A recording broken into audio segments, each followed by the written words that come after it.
From Art Keller Field in Kenosha, it's Homecoming 2017 as the Carthage Redmen get set to entertain the Carroll University Pioneers.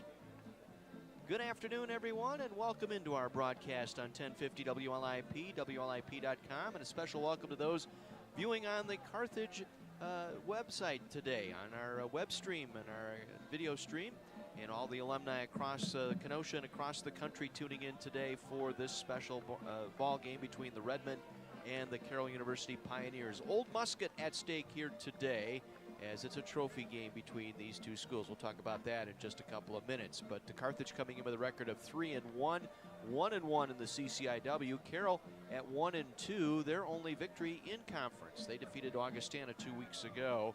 And the Redmen also coming off a win over Augustana on Saturday night. If you were with us from that ball game, Redmen down 14-0 going into the early part of the second quarter, but then reeled off 55 consecutive points en route to a 55-14 victory over Augustana. Redmen put 27 on the board in the final 9:45 of that second quarter as Jamel Davis scored 3 touchdowns en route to that victory. He had 20 carries for 177 yards and 3 touchdowns. He was named the Offensive Player of the Week this week in the College Conference of Illinois and Wisconsin. Kyle Freiberg, 7 of 13 for 66 yards and a touchdown pass. That touchdown pass to James Cobbs, who had 3 receptions for a total of 14 yards.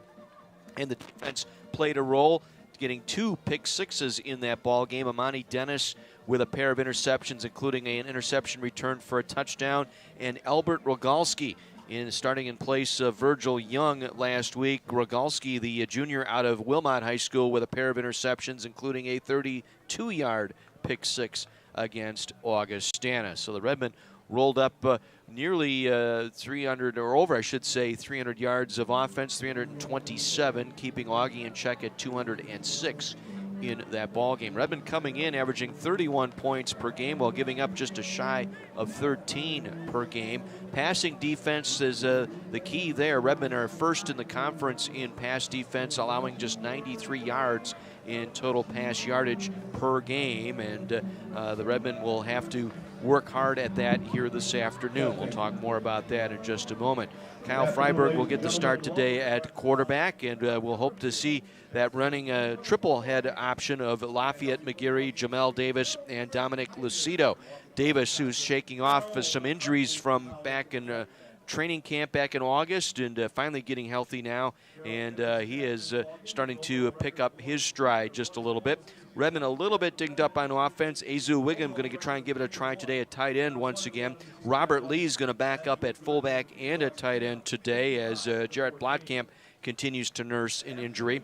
And other than that, on offense, everyone else healthy.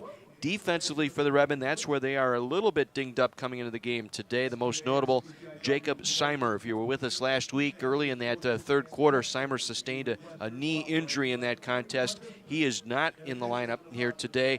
He had started 14 consecutive games for the Redmen as a freshman and sophomore going into this season, but he will not see action today. Eric Freeman will jump up and start in his spot at the defensive tackle spot.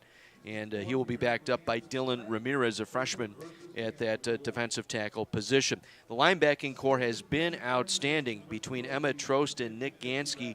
Again, KJ Simpson and Greg Money graduating out. Money, an all-conference player to his last 2 years, and so Trost has become the leading tackler on this team. 29 tackles coming into play here today. 2.5 sacks and an interception to his credit. Nick Gansky will be in the lineup today. He will start. Again, in the second half of last week's ball game, he was flagged for a targeting penalty. That was reviewed on Monday by the league offices, and they have rescinded that targeting penalty, so he will be in action to start the ball game here in the first half. So that is good news for the Redmen. Albert Rogalski will get another start at corner today for the Redmen. At the one corner, the junior from Wilmot is starting in place of Virgil Young today. Other than that, everything else pretty much business as usual on the defensive side for the Redmen. Their opponent this afternoon, the Carroll University Pioneers. They're coming off a 41-6 drubbing at the hands of UW La Crosse In that ball game, La Crosse reeled off 38 consecutive points, jumped out to a 38-0 lead, and never looked back. Colton Bailing last week was 10 for 21 for 79 yards in that contest. Their quarterback, he was sacked 3 times in that contest. Isaac Allen led them in rushing with 49 yards, and Brandon Erkey, part of that Brandon Erkey and the Parker Zitsky combination. Erkey with 4 receptions for 54 yards. Defensively, the kid out of King High School in Milwaukee, Lindsey Hudson, had 13 tackles, 8 solo, and 1 forced fumble in that contest last week. Carroll has struggled a bit. Their offensive numbers not too bad. They're 7th in the league in scoring, averaging 21 points per game. They're 8th, though, in passing offense, 2nd in the league in rushing offense at 175 yards per game, but their third down percentages at 36%. That's just good for 7th in the league. Defensively, that's where they're hurting just a little bit. They're allowing nearly 36 points per game. They are giving up 505 yards of total offense to their opponents per game. That's good for 9th in the 9-team league. And opponents' third down percentages at 50% coming into the game here today. But this is a better team than what we saw last year. Colton Bailing at quarterback. They have a good running combination. Brent Sanderfoot, J.J. Keels, and Drake Pusateri sharing that running back spot. But what I think we have to keep an eye on here today is that wide receiver tandem of Zitsky and Erkey. Parker Zitsky, the junior out of Waukesha North, 18 receptions on the year, a pair of touchdowns. Brandon Erkey, 11 receptions, 2 touchdowns this year. Those are the two that can cause some damage downfield, and the Redmen need to be ready and need to keep those two covered and at least kept in front. Defensively, it's a 4-3 alignment for Carroll coming into the game here today, and they are led by their safeties, Colin Shepley and Cameron Casserow. Casserow, their team's leading tackler, coming in with 23 tackles, 16 solo on the year, and he had 9 tackles, 1 for a loss in the game last week against UW La Crosse. Shepley is their returning leading tackler from a year ago. He had 43 tackles, 3 tackle for losses, a forced fumble, a fumble recovery, and an interception last season, the junior at safety. And Lindsey Hudson back there as well at 44 tackles a year ago, and he is at 21 tackles this year. So that will be the place to keep an eye on for that defense. And a couple of local kids making good on that defensive side for Carroll. Neil Driscoll and Marcus Lindstrand, both prepped at Wilmot High School. Driscoll, 10 tackles in 3 ball games. Lindstrand now has appeared in a couple of ball games. He has 9 total tackles on the year at linebacker for this Carroll team. The Redmen come in leading the all-time series 27-13. We told you this was a trophy game. They're playing for the Civil War musket in this traveling trophy series. And last year, the Redmen winning at Carroll in a windy and rainy ball game, 38-14, the final in that one. And so the Civil War musket remaining in the hands of Carthage going into today's game. Carthage leads this all-time series 27-13. And the Redmen have won 6 straight dating back to 1997. The Pioneers, their last win in this series came in 1996 right here in Kenosha, a 10-6 victory. Should be a good one here this afternoon. Redmen and the Pioneers, part of Homecoming 2017. We're glad you're along today. And we'll step out, take a 60 break. When we come back, we'll visit with head football coach Mike Yeager in the tunnel. We'll get his thoughts on today's ball game as the Redmen entertain the Carroll University Pioneers. Back with that after this on AM 1050 WLIP.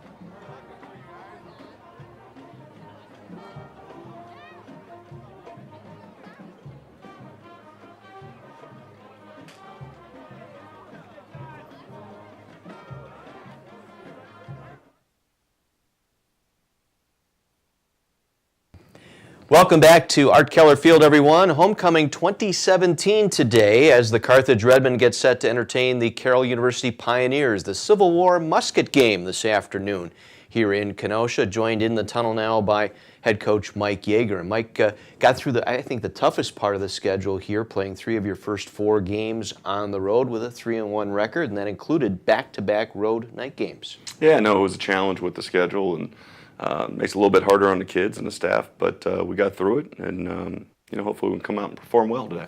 This was now back to normal. Now we get back to our normal programming. 1 o'clock kicks the rest of the way out. I know you're a system guy. This really helps your team get into and develop a regular system through the week now, leading up to the game time. Yeah, you like to have a routine week in and week out, and now we'll be able to do that, and guys are getting back to normal times on everything, so it's been nice.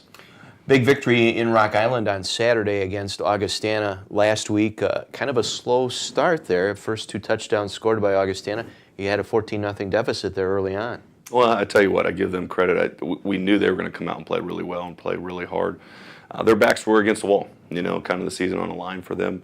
And they did play well, but we responded well after that initial charge by them and played much better. And offense, defense, special teams, and did a really nice job the rest of the way. I thought the special teams was the spark. They scored their 2nd touchdown. It was the kickoff after that 2nd touchdown. Chantrell Garner's return out across the 40-yard line seemed to have awakened the team a little bit, and the fact that you went to what you call your indie package to start that drive. Yeah, no, our return teams have been strong all year, and we've got to continue to do a nice job in that area because you're exactly right. It gave us a spark.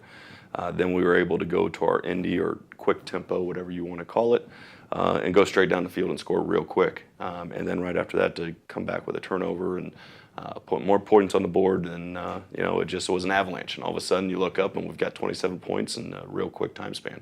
Got a pick 6 from Amani Dennis that kind of backfilled and got you back into the ball game a little bit.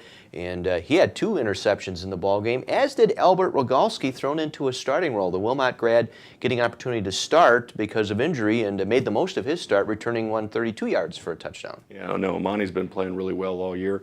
And Rogalski got a chance because of an injury and playing really, really well. And that's what you want to see is guys step up when their opportunity presents himself, and he did a great job. Yeah, the depth on this team, particularly on the defense, I think has really shown itself. As I've said on broadcasts previously, I think to hang your hat on the defense and knowing, if you can score 20, 21, 24 points, that's good enough to win with the defense you have. Well, we think so. Our depth has improved in all areas. It's never where you want it to be. It's really being tested this year. We've had a lot of injuries. And you just got to deal with it. That's a part of football, and you got to be able to overcome it. And so far, we've done a pretty good job of it. Your opponent this afternoon, Carroll University, the Pioneers, they're off to a 1-3 start. They're only, or 1-2 start, I should say. Their only victory, the conference opening win over Augustana, the last-second comeback in that ball game. What stands out when you watch their film? They're much improved. Last year was their first year in CCIW. I think it was a tough transition for them. In terms of the difference of the level of play of the last conference, but they're much better on offense. They're very sound on defense. They're a good football team now. We've got to play well for us to get the victory today. They run the ball particularly well. I think averaging about 175 a game thus far, rushing the football, but they get behind early, and I think that gets away from them. That's what's, I think, got to be a key here, getting on top of them early here in the ballgame, make them one-dimensional. Yeah, they've had nice balance. Their quarterback runs really, really well. They'll do a lot of quarterback runs, which we've seen all year, and their tailback runs well. So we've got to, stop the run, and that will help us be successful. You were able to establish the run yourself last week. Jamel Davis, his best game as a Redman, 177 yards and 3 touchdowns. And you mentioned, he had been nicked up right through the latter part of camp into the early part of the season, but seems to be close to 100% now. Yeah, no, I think last week was the first game he was 100%. And, when he is 100%, he can play really well, as you guys can see that from the game. And we've got great depth at that position, at the tailback position. And, if he can stay healthy and all those guys can stay healthy, hopefully our running game will continue to improve. It's a 3-man rotation back there with the health of Dominic Lucido, who missed all of last year and parts of 2 years with your team, and now getting a chance to participate in that rotation. Yeah, no, it's been a real strong rotation. All 3 of those guys are getting opportunities to make plays, and they're making it, and hopefully we can continue to do that. Leads me now into our keys to the ball game today, Mike. How do you have it drawn up? Yeah, well, Offensively, we've got to establish the run. You know, if we can establish the run, we'll have great success, I feel. Defensively, we've got to limit the big plays. You know, they've made a lot of big plays, some through the run and some through the air. We've got to limit the big plays, and then the turnover battle. You know, if we do those three things, I think we'll be in great shape today. It's a musket game, the Civil War musket on the line. I think the guys are a little bit fired up. It's a trophy game, and there's a little bit more extra, I think, behind this one today. Well, you always want to win a football game, and anytime you get a trophy attached to it, it makes it a little bit more fun. Go get them. Thanks. Head football coach Mike Yeager joining us in the tunnel as Carthage gets set to take on the Carroll University Pioneers here at Art Keller Field in Kenosha. I'll be back with the starting lineups in the kickoff of this afternoon's game right after this on AM 1050 WLIP.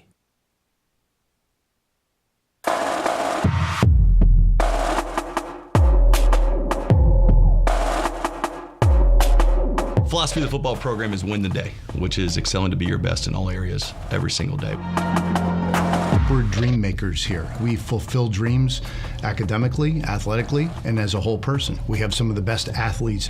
We have some of the best teams and probably have some of the best Division III athletic facilities in the country. All of this is trying to help students overcome challenges to help them prepare for those challenges that are going to face them the rest of their lives. First and foremost, that they take their academics really serious.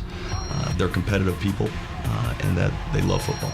If they are about those three things, they'll have a great experience at Carthage. It's really intense, all the workouts that we do, and you know, it's all for a reason, preparing you for your life ahead after school. My goals are that they become the best football player that they can become on the field, off the field academically. I want them to graduate in 4 years and go on to be successful in whatever endeavor they try to go into. Come in ready, mentally and physically. You show up ready and prepared, then you know that you're ready to play. They know you're ready to play, and then you'll eventually get the chance you deserve. So if you're looking to play at the top level of Division III athletics, you won't find a better college.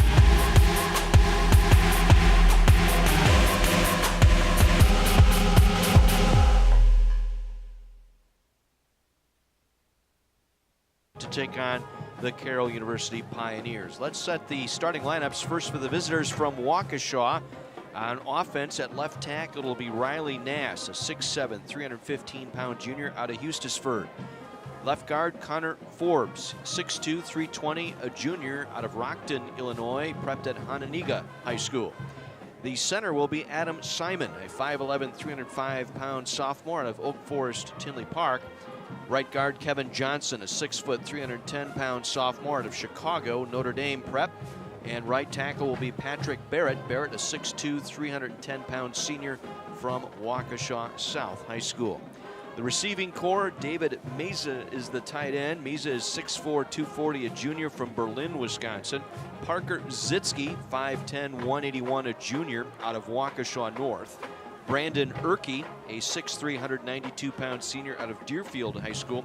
And Matt Neerdales a 6'3", 193-pound senior out of Phillips, Wisconsin. The single running back will be J.J. Keels, a 5'11", 205-pound senior. He's rushed for 192 yards, averaging 6.2 per carry. And the starting quarterback this afternoon will be Colton Bailing. Bailing, 6'2", 200-pound junior. He's completed 53% of his passes, thrown for 522 yards, 4 touchdowns, and 3 interceptions. Defensively for Carroll, a 4-3 alignment. Neil Driscoll will start at a defensive end. Driscoll, the 6'5 senior out of Burlington, Wisconsin. He prepped at Wilmot High School. Ethan Mollisey will start at defensive tackle. Mollisey, a 6'6", 250-pound senior out of Waukesha North. Sam Nelson, the other defensive tackle, 6'2", 275, a junior out of Eagle, Wisconsin. The defensive end will be Peter Kunish. Kunish, 6'2", 260, a junior from Manitowoc Lutheran High School. The linebacking core, Lucas Wood, 5'10", 215, a junior, averaging 19 tackles, or has 19 tackles on the season. Marcus Lindstrand, a junior out of Wilmot High School, getting a start at linebacker today. And the nickelback will be Billy Krawczyk. Krawczyk, 6', 186, a junior. The secondary includes Lindsey Hudson, a 5'7", 180-pound junior out of Milwaukee King High School. Colin Shepley, 6', 190, and a junior. Cameron Casserow, a junior safety, 5'9", 190.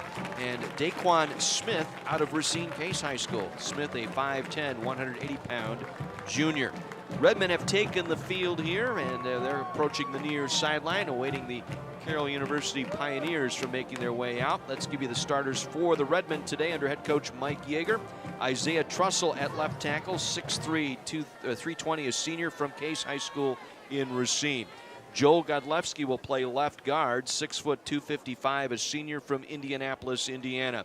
Nick Barker at center, 6'3", 320, a junior out of Tinley Park, Illinois. Jacob Cashler at right guard, 6'2", 280, a junior out of Bolingbrook. The right tackle is Cam Cotter. Cotter, 6'3", 285, a senior out of South Elgin, Illinois. The receivers for the Redmen, Azu Wiggum at a tight end, 6'1", 220, a freshman from Rosemont, Illinois. James Cobbs, the 6 foot, 200-pound senior out of Urbana, Illinois, leading receiver for the Redmen with 14 catches on the year. And Evan French, 6'1", 190, a junior out of Joliet, Illinois.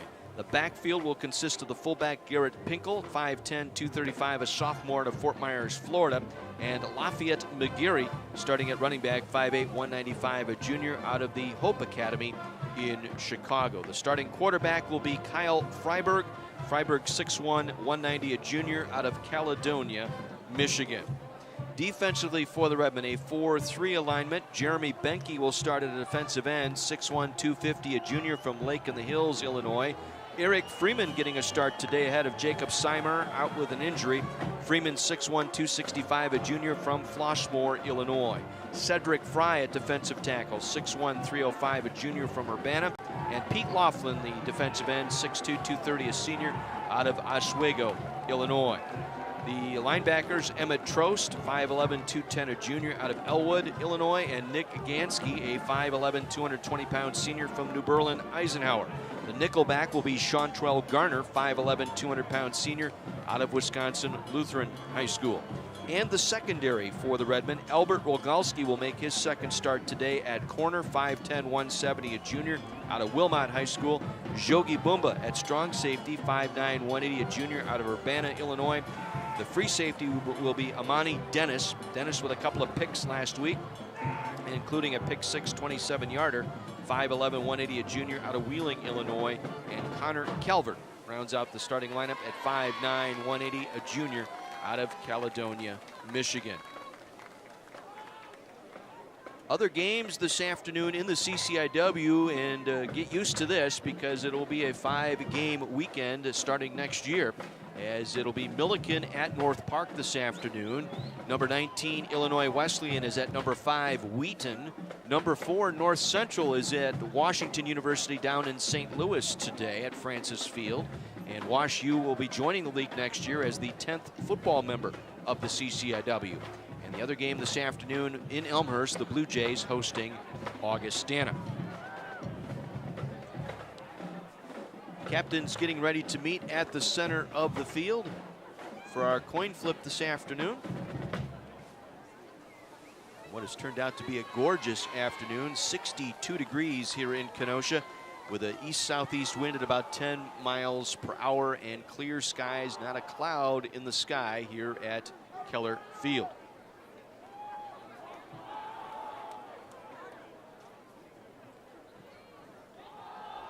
Again, the Redmen have won 6 straight. Right now we're going to enjoy our national anthem this afternoon from Keller Field. Senior music education major from Racine, Matt Burton.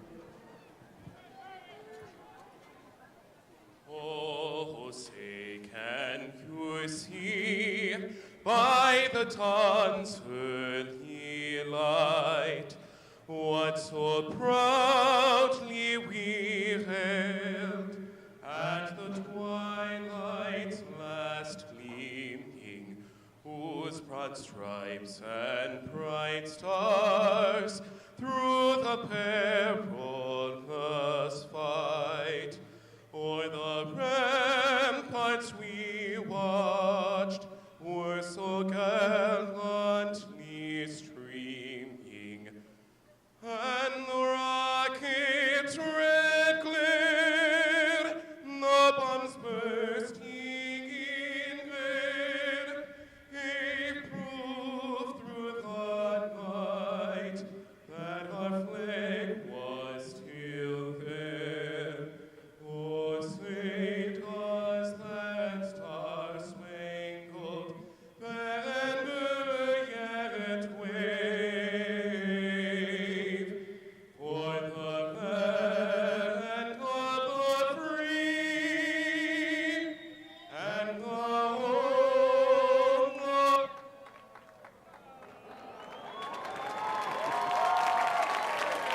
Now we lost our PA mic there, but very nice job.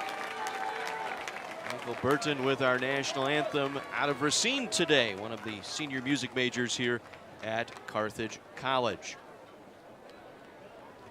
And the officials going to bring the captains out to the center of the field for the coin flip this afternoon. Isaiah Trussell out there for the Redmen, along with Jeremy Benke.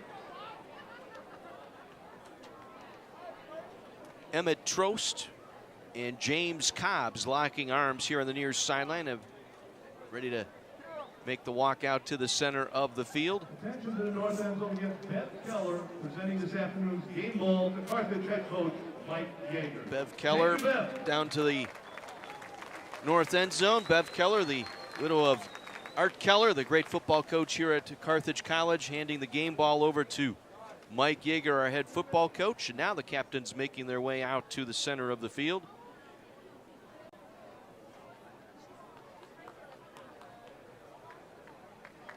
Paxton Bowers for or Noah Strasser, I should say, one of the seniors coming out there for the Carroll Pioneers. Colton Bailing also out there. Colin Shepley out there as well. Our referee this afternoon conducting the coin flip is Mr. Benjamin Lagaki.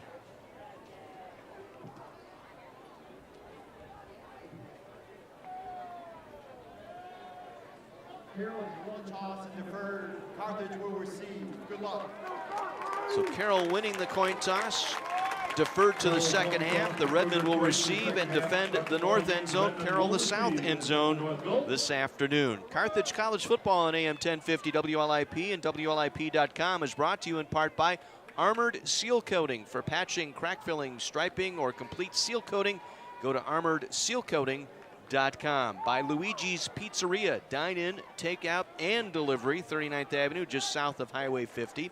By Anastos Motors, Kenosha's premier pre-owned dealership on Green Bay Road and 45th Street in Kenosha. Triangle Furniture and Appliance Center on Highway 50 and 39th Avenue, Kenosha. Lou Perini's Gas and Groceries, 1 block north of 52nd Street on Sheridan Road. Lynch Chevrolet of Kenosha, east of I-94 on Highway 50. Nobody sells for less than Lynch. S.J. Crystal's Menswear in the corner of 57th Street and 6th Avenue in downtown Kenosha. Mason's Eatery and Pub on Highway 50. Dave's American Discount Muffler, something different on 6th Avenue downtown Kenosha. Wingstop of Kenosha, Coliseum Games, Ruffalo's 2 Pizzeria, and Kenosha Nissan. Back to receive for the Redmen, James Cobbs and Lafayette McGarry.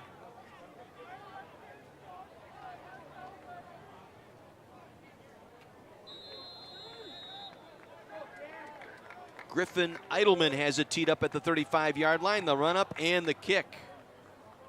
It will come to McGarry here on the near side. He'll take it across the 25-30. Darts his way across the 40 and brought down at the 44-yard line. Good return for Lafayette McGarry. Bennett Fleischman, the sophomore to Port Washington on special teams, got down there for Carroll to make the stop. So the Redmen have a good field position to get started here this afternoon at their own 46-yard line. Kyle Freiberg, the junior quarterback out of Caledonia, Michigan, completing 60% of his passes, thrown for 679 yards, 6 touchdowns, and 1 interception. They'll work out of the single back offset here. Pinkel, the fullback, offset to the left.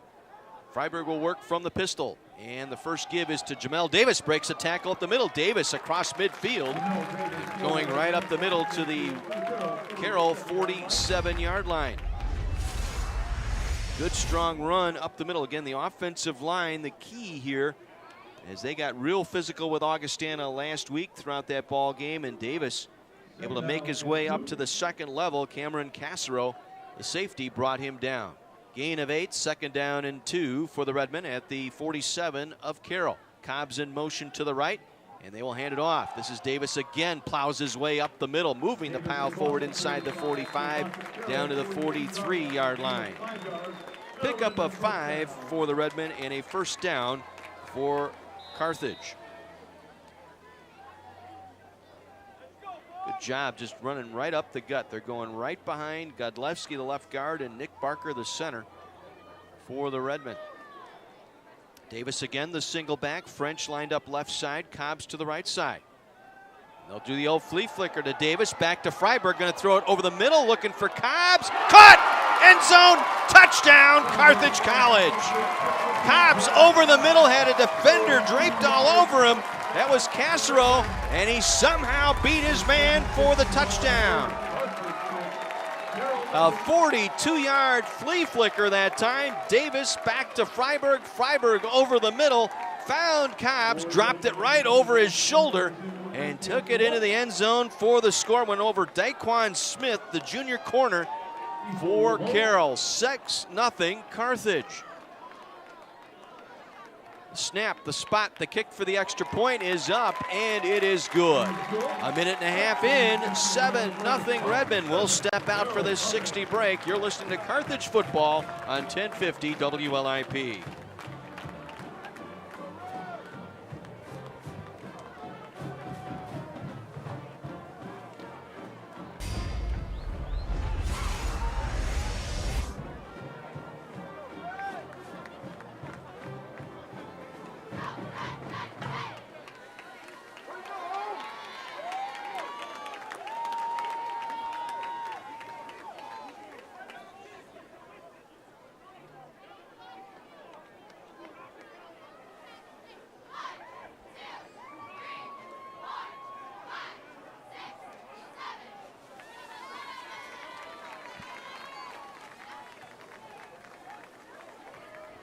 Kickoff for Lemon.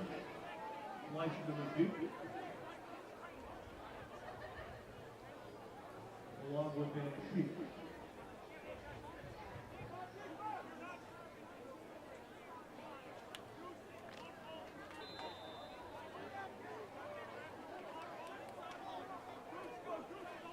.42-yard touchdown pass. Kyle Freiberg to James Cobbs on the flea flicker. Handed it off to Davis. Davis got to the middle of the line, tossed it back to Freiberg, and he hit Cobbs in stride, dropping it over his shoulder. 7-0 Redmen. Unland's kick will drop back. The defender back there dropped it, now picked it up, stumbles his way out across the 10, down the near sideline, and is pushed out of bounds near the 25-yard line. That was Mario Van Schaik, the freshman out of Waukesha North. Had some trouble on that reception, but made a nice return out to the 25-yard line. So Carroll, their first possession this afternoon, we'll see Colton Bailing at quarterback. Bailing 6'2", 200-pound junior. 53% completion rate, 522 yards, 4 touchdowns, 3 interceptions. He also has 48 rushes for 188 yards on the year. And they will go empty here. We'll see that quite a bit today. Empty backfield, 5 receivers going out. Bailing from the shotgun. There was movement up front, and we've got our first penalty of the ball game.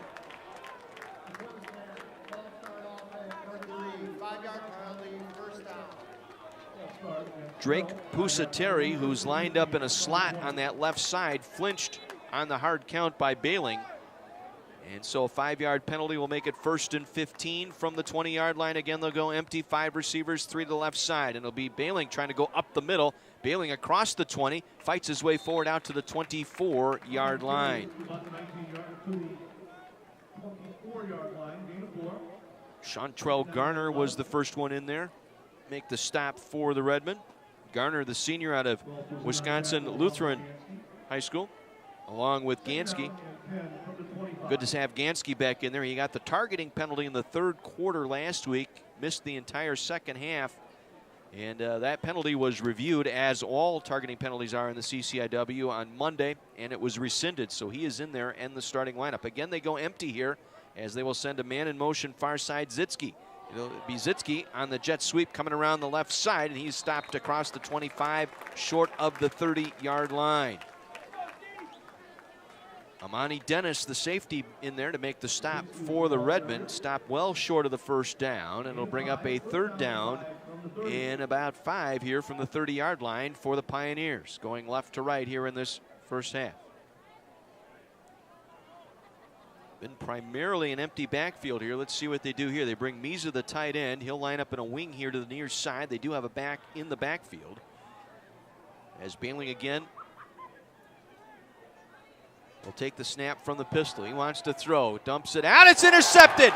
Picked off by Trost. 20, 15, 10, 5. Touchdown, Carthage. Emmett Trost with the interception. That's his second pick of the year and the third pick six in the last 2 ball games for the Redmond defense.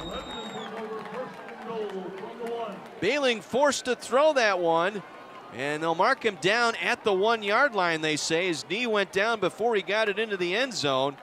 Boy, I'm not sure about that. That looked like a touchdown all the way.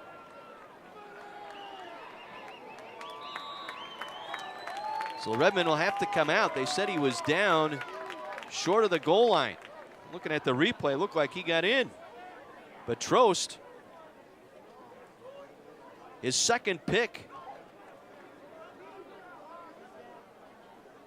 Redmond will have to run a play here from the 1 yard line. Freiberg in under center.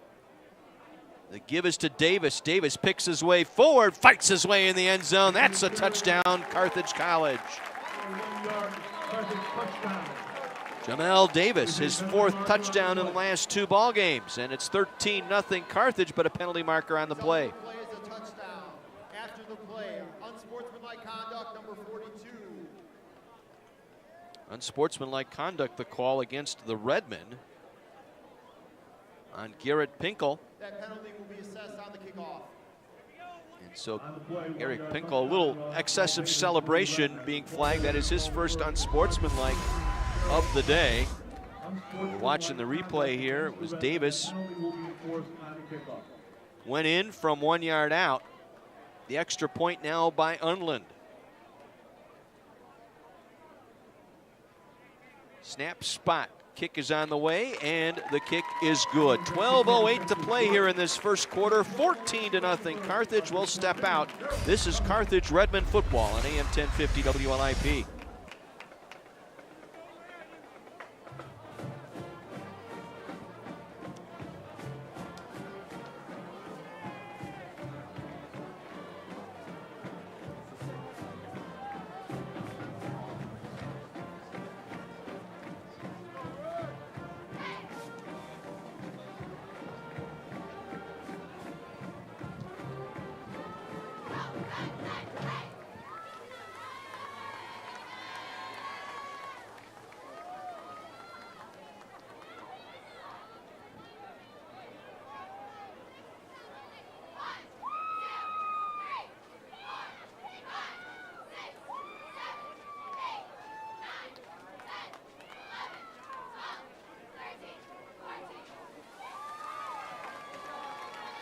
After the unsportsmanlike conduct penalty, the Redmond will kick off from the 20-yard line.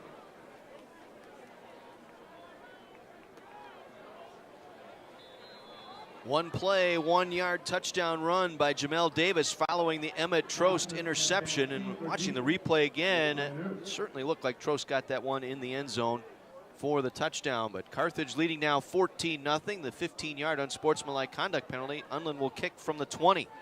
And again, it's Erke trying to make the catch, gets it across the 40, and he is met at the 40-yard line and leveled there.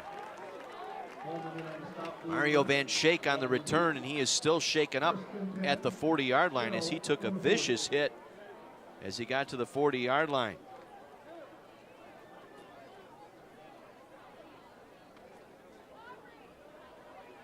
So the Redmen up early here, 14-0. They get the Jamel Davis, or I should say the Cobbs 42-yard touchdown reception. Trost with the interception return down to the 1 yard line, and Davis able to go over from the 1 yard line. So Carthage off to the start they needed here today as Van Schaik is being tended to. The freshman out of Waukesha North, 5'10", 197. One of the kick returners for Carroll University. Couple of ball games, no score between 4th-ranked North Central and Washington University. That game down in St. Louis today. No score, Milliken at North Park, early first quarter. Down in Wheaton, it's number 5 Wheaton playing host to Illinois Wesleyan. 19th ranked Wesleyan this week. And that is a 0-0 ball game. 10 minutes to go. First quarter in that one. And our other contest down in Elmhurst today, Augustana taking on the Blue Jays from Elmhurst. And that is a 7-0 Elmhurst lead. That game very early in the first quarter. 5-play, 65-yard drive. Hassan Austin able to make the touchdown grab for Elmhurst. They lead Augustana 7-0. Van Schaik is back up under his own power, walking back to the sideline for Carroll. That is a good sign. The offense will go back to work here for the Pioneers. They will start this drive at their own 40-yard line.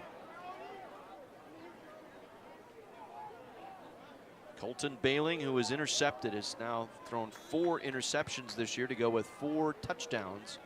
Again, they'll go empty. Line up a wing. Misa, the tight end, here on the near side. Bring a man in motion to the near side. That's Pusateri. They fake the handoff. Bailing wants to throw. It's picked off. Chantrell Garner down the far sideline. This will be a pick 6. Touchdown, Carthage College. He threw it right to Chantrell Garner. He made the catch just inside the 40-yard line, and off to the races, Mr. Garner. That is his second pick 6 of the year. It'll go as a 42-yard interception return. Not sure what Bailing was looking at there. He just threw it right into the breadbasket of Chantrell Garner on the far sideline, returning it 42 yards for the touchdown, 20-0 Redmond. Unland's try for the extra point was muffed by the holder that time. Kiesel lost control on the hold and messed up the timing, so it was blocked, so no good. 20-0 Redmond, 11:55 to play here in this first quarter. We will keep it here. So that is the 3rd interception by Garner this year. Second one he's returned for a touchdown. He had an 84-yard interception return for a touchdown in the home opener against Bethel. As he gets into the act, Trost with the interception this afternoon. Redmond now with 14 picks on the season. And a team record 24 interceptions in a season. That was set in 2004.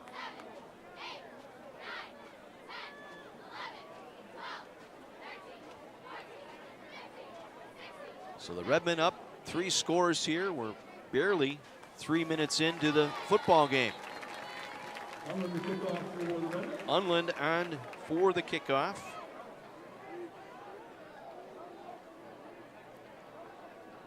Lutke is back deep, along with Bennett Fleischman. This will be Fleischman who will get it at his own 5. Across the 10 near sideline, 15-20, across the 20, and belted to the turf near the 25-yard line. Kevin O'Boyle, a reserve linebacker on special teams for the Redmond, the freshman out of Plainfield, made the special team tackle for Carthage. It'll be 1st and 10 Carthage, or I should say 1st and 10 Carroll at their own 25-yard line. Bailing 2 interceptions, 1 return for a touchdown. He will head back out. Again, Noah Strasser, the 6-foot senior out of Wilmot, is the backup quarterback today. He made an appearance last week against UW La Crosse. Was 0 for 1. Again, they'll go empty. 5 receivers, 3 to the far side. They'll bring a man in motion, and they will hand it off to that man on the jet sweep around the far side. It's Fleischman out across the 40 and out near the 44-yard line. It'll be a 14, or make that a 19-yard pickup out to the 44. It'll be 1st down Carroll. Just going around the far side on a jet sweep that time.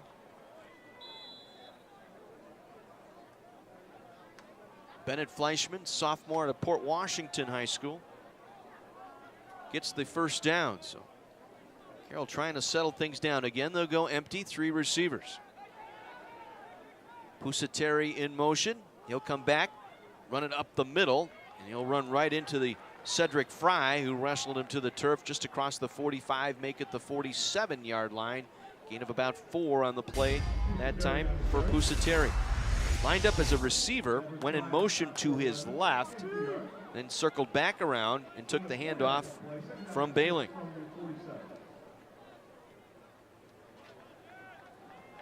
So a gain of 4 sets up 2nd and 6 for the Pioneers at their own 47. This time the line, Pusateri up in the backfield behind the quarterback, Bailing.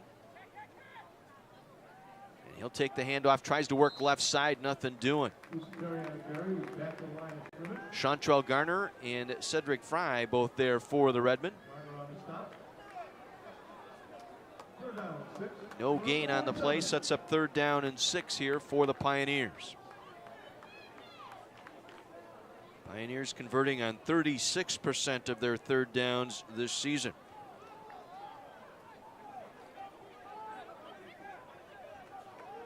Empty backfield once again. Bailing will send a man in motion near side. It's Pusateri. Bailing going to keep it. Cuts right now back to his left. Lowers his shoulder. Gets short of midfield out to the 49-yard line where he is buried there. Emmett Trost in on the stop.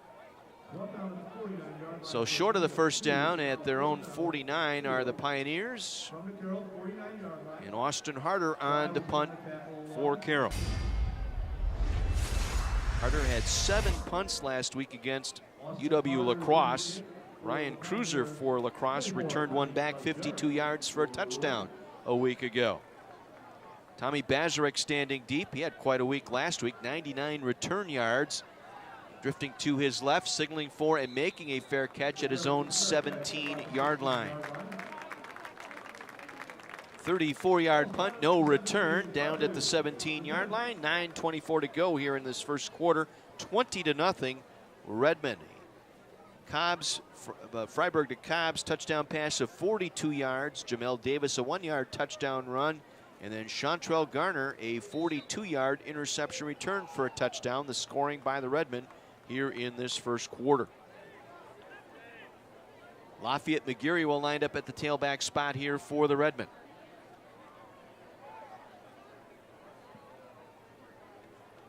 Freiburg will work in under center. Bazarek in motion to the quarterback. Now cuts back to the slot. Play action fake to McGeary. Freiburg with some time. Now stepping up, scrambling to his right, out across the 20. Will angle his way out of bounds near the 21-yard line.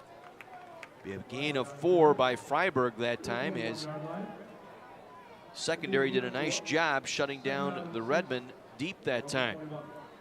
Manny Jones and James Cobbs both well covered on that play. So 2nd down, 6 for the Redmen at their own 21-yard line.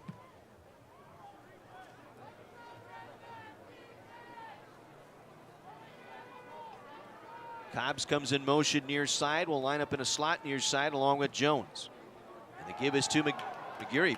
Big hole up the middle across the 25 out to the 27-yard line. A gain of 6 and a first down for the Redmen. Just running it right up the gut that time. Lafayette McGeary.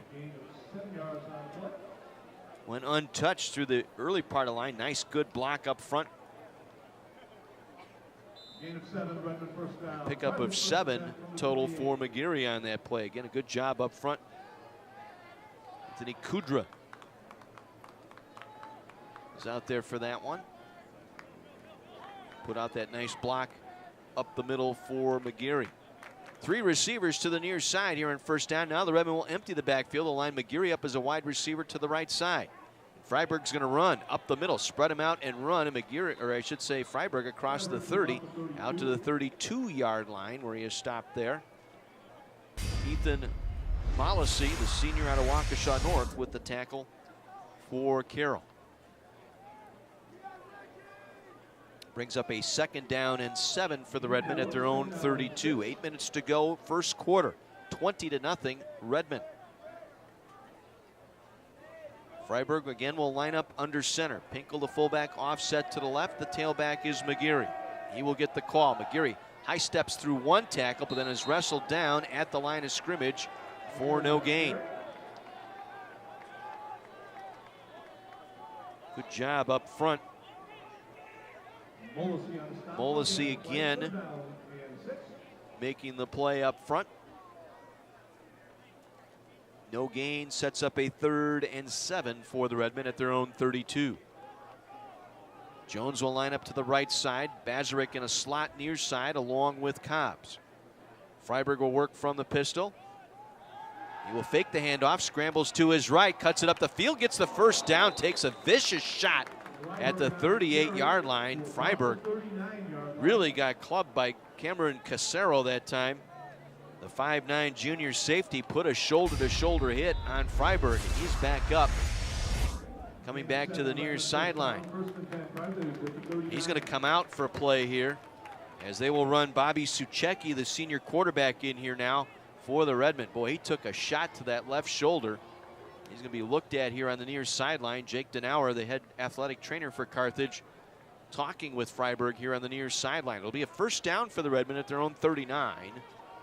Suchecki in under center. He will turn and give to McGeary. Works the right side, pulled down across the 40, make it the 42-yard line. Lafayette McGeary. Lucas Wood, the linebacker there, to bring him down. Gain of about 3 on the play, sets up 2nd and 7 for the Redmen. Freiburg back out there now at quarterback. Missing that one play after taking that shoulder-to-shoulder hit. Cobbs will line up to the right. Manny Jones lines up here to the near side, the left side, with Cobbs in motion to the left. And they will play action fake. Freiburg with all kinds of time, looking for Jones on a crossing route. Jones out there, couldn't catch up to the football as Manny Jones got a step on Daquan Smith, the junior cornerback out of Racine Case. Jones was lined up here on the left side, the near side, just ran right down the numerals and then kind of angled his way back over the middle. Kind of a skinny post route that time by Jones. Freiburg put it out there. Jones just couldn't run out to catch up to that football. He had a couple of steps on Smith, the cornerback, but unable to connect. Sets up a 3rd and 7 from their own 42. Clock stops, 6 minutes to go here in the first. Freiburg again wants to put it up. This time looking for Bazarek. Makes the catch at the 20. 15, 10, 5. Touchdown, Carthage College. Tommy Bazarek. It'll go as a 58-yard touchdown pass from Freiburg to Bazarek. And the Redmen add to their lead, 26-0. Good job up front again, giving Freiburg a clean pocket. And again, Bazarek got a 3-step lead on Colin Shepley and took it into the house 4-6. The Redmen with an extra point attempt here by Unland. Snap, spot, kick is on the way, and the kick is good. 27-0 Redmen, 5:51 to play here in the first quarter. We'll take a break. This is Carthage football on Kenosha's radio station, AM 1050 WLIP.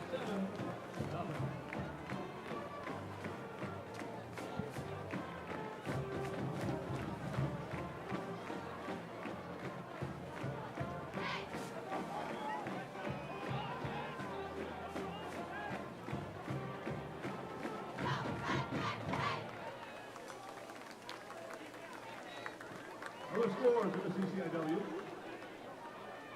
7 minutes to go in the first. Illinois Wesleyan, nothing. Weeks, nothing. 5 minutes to go in the first. Augustana 7, Elmhurst 7. And with 4 left in the first, it's Milliken nothing. North Park nothing. For the Redmen 93 on limitation.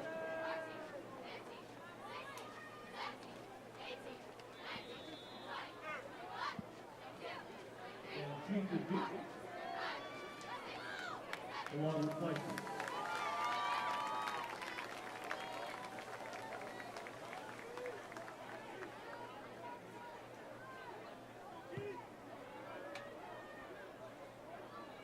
Unland's kickoff goes to Van Schaik. Good to see him back in play. Takes it across the 10, gets to the 20-yard line where he is wrapped up there.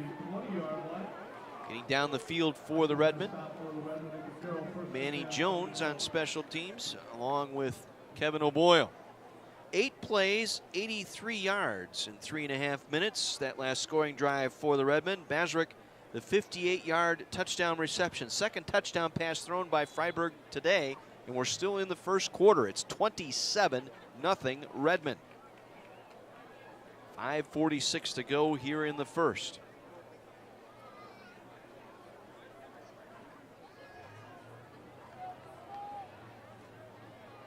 Bailing will work from the pistol. They'll try and shovel it off on a jet sweep, and the Redmen had it read well. Stopped for a loss that time.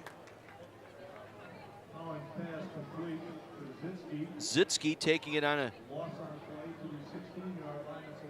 end around that time from the left side. Pete Laughlin able to get there for the Redmen. Read that play well here on the near side defensive end, making the tackle for a loss. For Laughlin now, that is his 7th tackle for a loss this year. All-conference performer a year ago. 2nd and 14. Empty backfield here for Bailing once again. Redmen creeping up, showing blitz. It'll be Bailing trying to go up the middle. Nothing there. A stout Redmen defense met him right in the hole. Stop for no gain at the 14-yard line. Cedric Fry, 6'1", 305-pound junior out of Urbana, Illinois, credited with the stop for the Redmen. It'll set up a 3rd and 16 for the Pioneers at their own 14-yard line. 4.5 minutes to go here in the first. 27-0 Carthage. They'll stack 2 receivers to the far side on 3rd and 16. Bailing looks right, wants to throw back left, completes the pass to the receiver on that near side.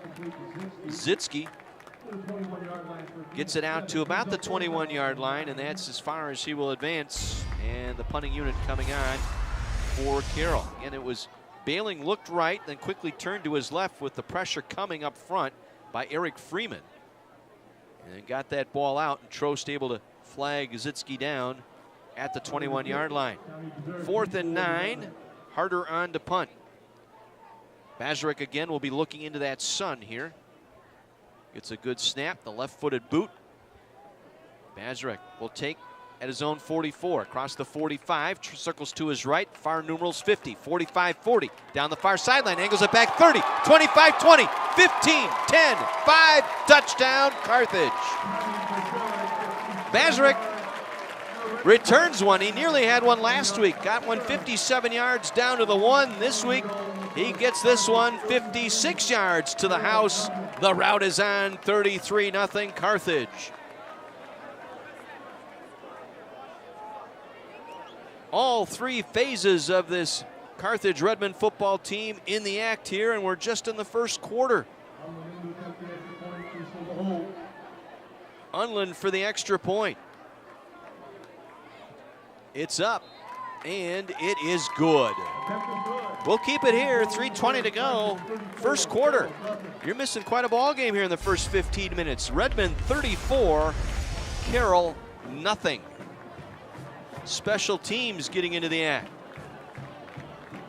57-yard punt return by Tommy Bazrick.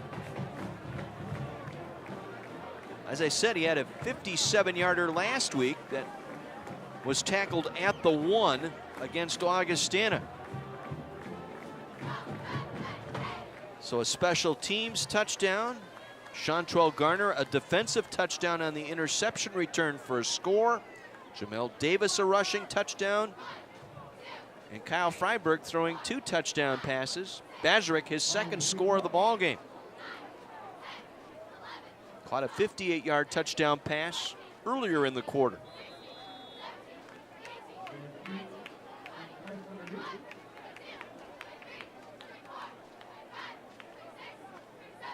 Again, it will be Van Schaik and Fleischman standing deep. And Schleich will take it short of the 10. Near sideline 15-20, cuts it back to the outside across the 25 and down at the 26-yard line. Frankie Gazzano getting down there on special teams for the Redmen.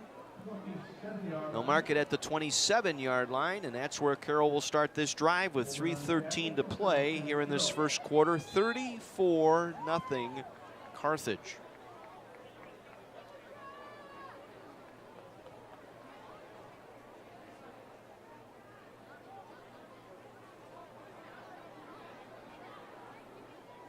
Bailing the quarterback.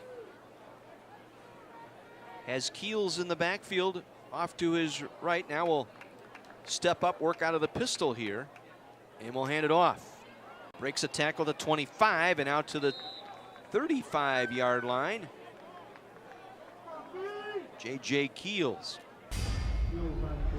Monty Dennis able to make the tackle for the Redmen. Good run that time as he stepped out of a couple of tackles. A gain of 9 brings up a 2nd and 1 here for the Pioneers. They'll empty the backfield once again. Keels will line up left side along with 3 receivers. Zitsky in motion, and it'll be bailing the quarterback, and he is submarined and hit hard. Amani Dennis again with a penalty flag thrown in the pile. This might be a holding call here against Carroll. Be a loss back inside the 35-yard line on the great open field tackle that time by Amani Dennis. Holding, offense number 4, 10-yard penalty, 2nd down. David Meza, the tight end, guilty of the hold. We're watching the replay here. They faked the jet sweep to Zitsky. Bailing keeps it, and there's the hold right there as he held up Chantrell Garner, just pulled him right to the turf, did Meza. Just as Bailing was trying to turn the corner on that far side. So the holding call moves it back to the 26-yard line.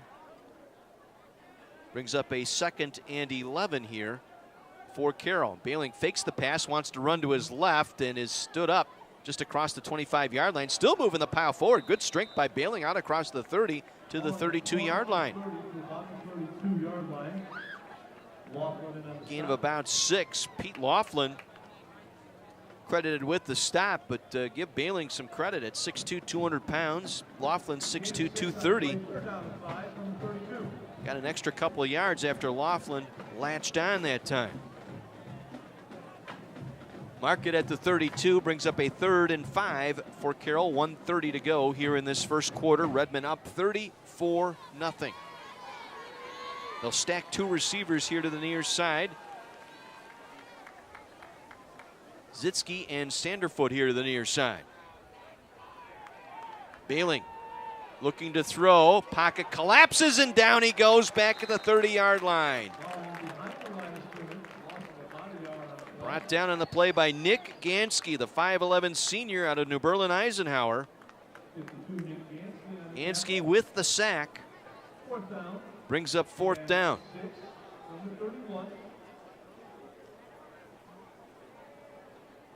Harder on to punt once again. Mazurek, who returned 157 yards for a touchdown last time out. They'll kick it away from him this time. They'll kick it out of bounds. Right around the 40-yard line of the Redmen. Let's see where they mark it. The officials still walking up the field. We'll mark it out at the Redmen 38-yard line. 31-yard punt, no return. Not going to let Mazurek return another one here. So with 34 seconds to go in the first quarter, the Redmen offense heads back out on the field. Already up 34-0.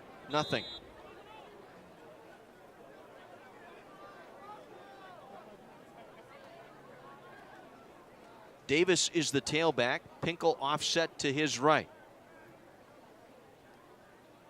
In motion far side is Javon Stricker, and the give is to Davis, and Davis out across the 40 to the 41-yard line. Gain of about 3 on the play.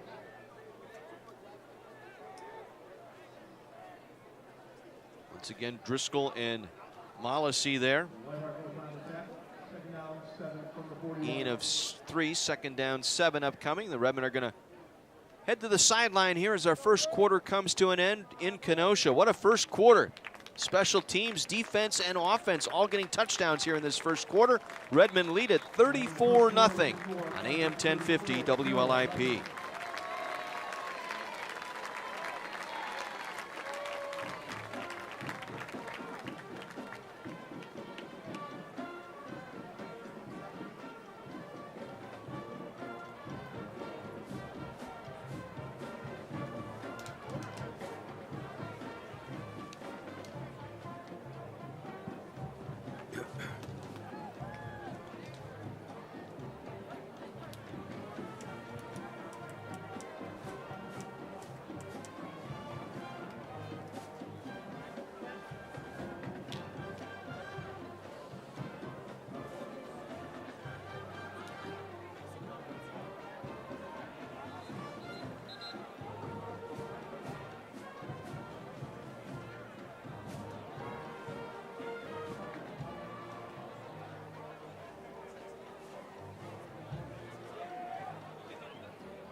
Welcome back to Keller Field. Second quarter set to begin. Redmen lead it by a score of 34-0. Carthage going left to right here in quarter number 2. They face a second down and 7 from their own 31.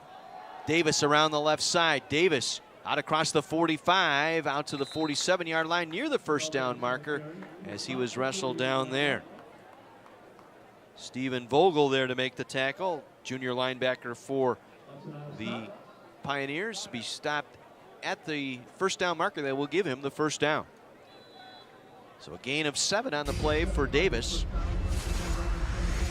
Davis with 1 touchdown already today.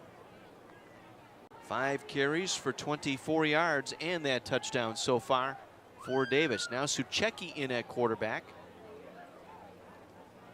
Bobby Suchecki will run things. Empty backfield here as they bring Cobbs around in motion. He'll take the jet sweep around the near side. Coming back to the right, Cobbs across midfield. And he'll be wrestled down at the Carroll 48-yard line. Right there to meet him was Colin Shepley, the safety, the junior, stepping up to make the play. Holding, offense number 79, 10-yard penalty, first down.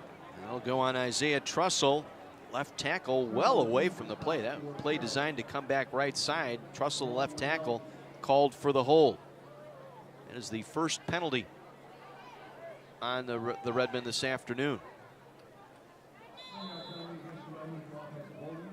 So the 10-yard walk-off from the line of scrimmage will make this a 1st and 20 for the Redmen at their own 38-yard line.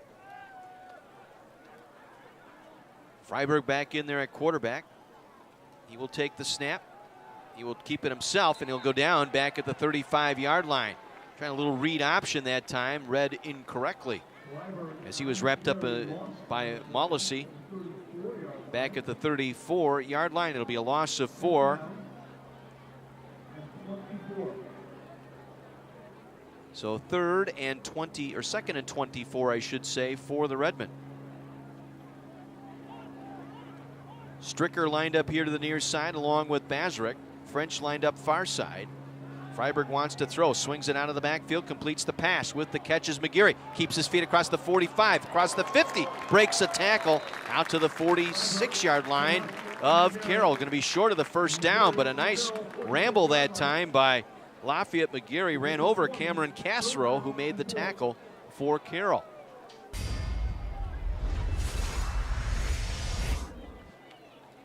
So a manageable 3rd down. Nice play, gain of 20 on the play for the Redmen. And he'll set up a 3rd and 4 now for Carthage at the Carroll 46-yard line.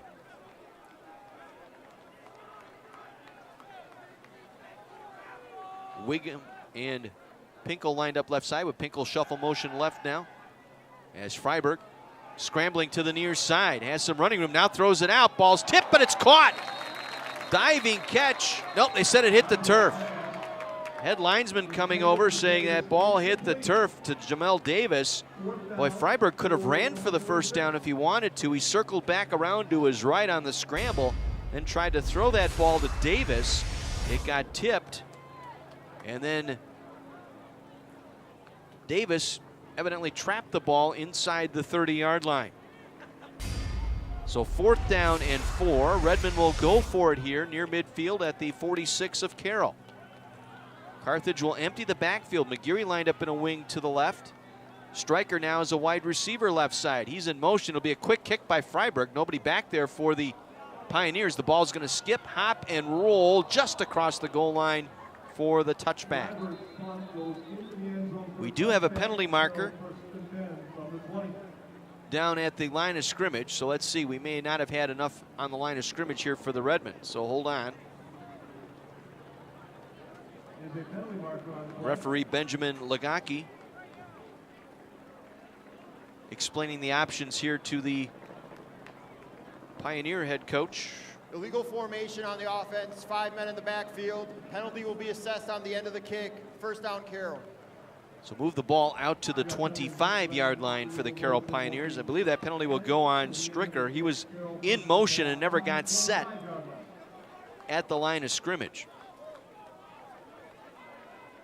That exposed the left tackle over there with McGeary lined up in a wing.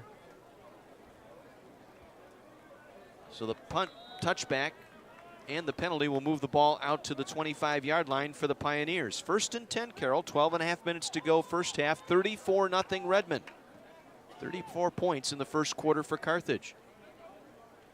They will hand it off, and nowhere to run is Pusateri. He's going to be dumped back near the 20-yard line.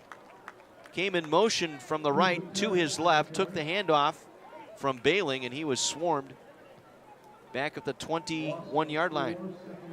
Be a loss of 4 on the play.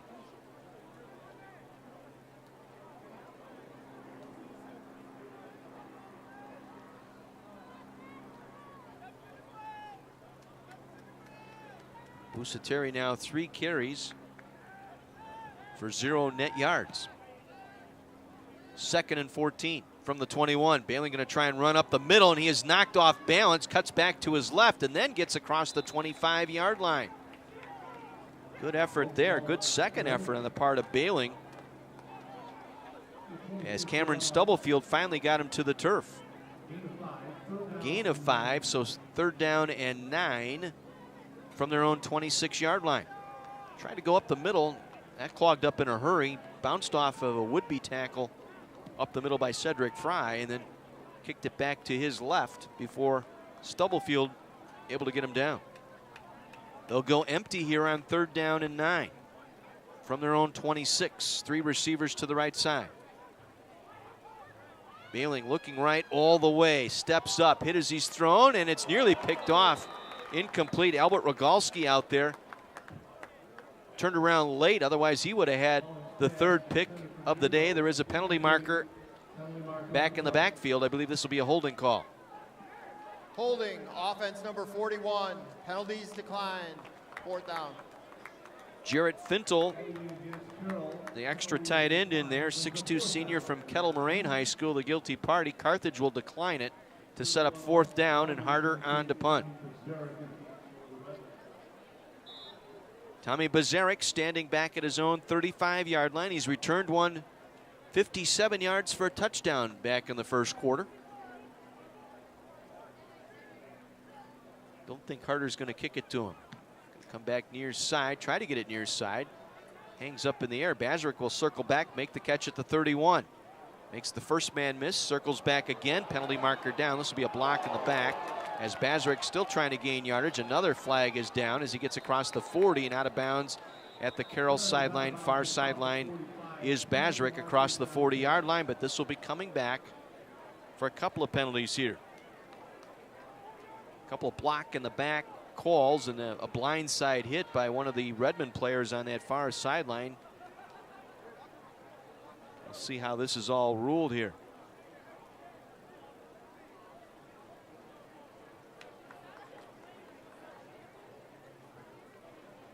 Benjamin Lagaki is our referee today.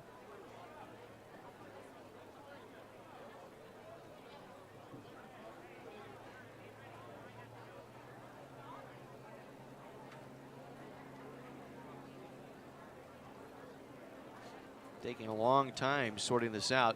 There was an obvious block in the back here on the near side, near hash at the 30-yard line. And then another penalty marker on the far side at the 30-yard line. That's where I believe that was Jace Alcawana. Early in the second, Illinois Wesleyan 7, Wheaton nothing. There are fouls on both teams on the play. Block in the back, Carthage number 9. Personal foul, participating without a helmet, 27 Carroll. Penalties offset, replay 4th down. So offsetting penalties results in replaying 4th down here. Darkeese Holman called for the block in the back. And then a personal foul call with the player playing without a helmet and participating in the play. That's one of the newer rules within the last couple of years. The NCAA has established you lose the helmet, you cannot continue to participate in the direct play. So we'll try it again from the 21-yard line. Carroll will punt. Harder. Another high spiraling kick. Bazarek has to drift inside his 30, and he's met immediately.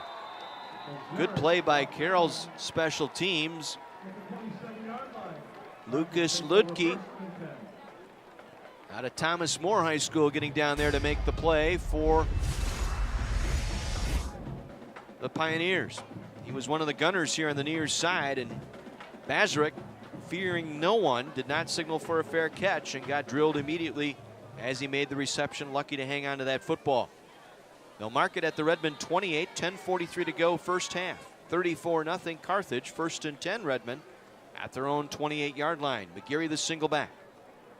He'll get the stretch call here near side, across the 30, 35, 40 down the near sideline, tried to tightrope the sideline, but stepped out of bounds near the 42-yard line. Give him full forward progress to the 43. Lafayette McGarry on a nice carry. Before stepping out of bounds, McGarry his 4th carry this afternoon.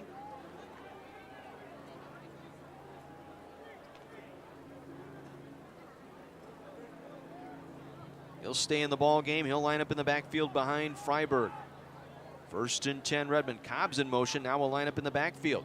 He'll get the handoff going around the left side, the far side, 45 out to midfield and ushered out of bounds just across the midfield stripe near the 48-yard line of Carroll. So McGarry with a nice 15-yard run. Cobbs comes right back with a strong run himself. Mark him out shy of the 1st down. 9-yard pickup that time by Cobbs. Sets up a 2nd and 1. Let's see if the Redmen take a shot here.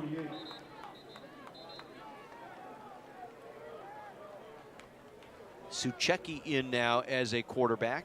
He's been shuttled in a couple of times here ahead of Freiberg. Cobbs comes in motion, and Suchecki will keep it. He'll get the 1st down, lowers his head down to the 45-yard line. 1st and 10 Redmond there. Pickup of 4. And a 1st down for Carthage. Sam Nelson, a junior defensive tackle there to make the stop.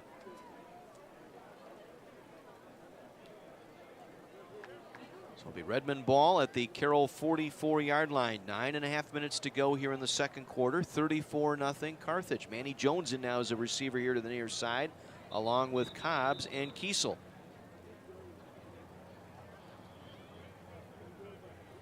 Football here. Let's see, they're going to reset the game clock. Please reset the game clock to 9 minutes, 33 seconds.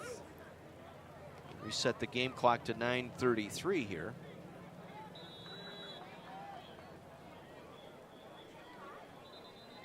Still waiting to get the clock reset. We want 9:33 on there.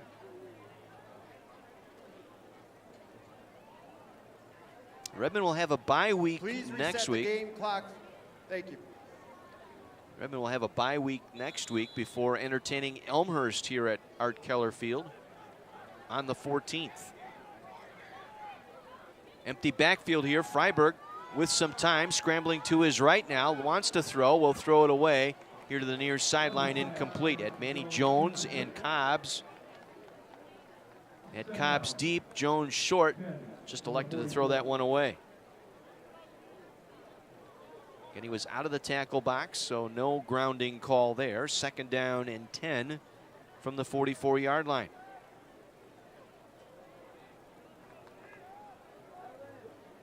Freiburg 3 for 6, 120 yards and a pair of touchdowns so far today. Davis, the single tailback. Check that McGeary. He'll get the call around the left side. McGeary fighting for that first, or get back to the original line of scrimmage, and that's about it. Good chase that time by the Carroll Pioneer defensive front, able to string that one out. No gain on the play. Lindsey Hudson there along with a host of his defensive linemen. 3rd and 10 from the 44.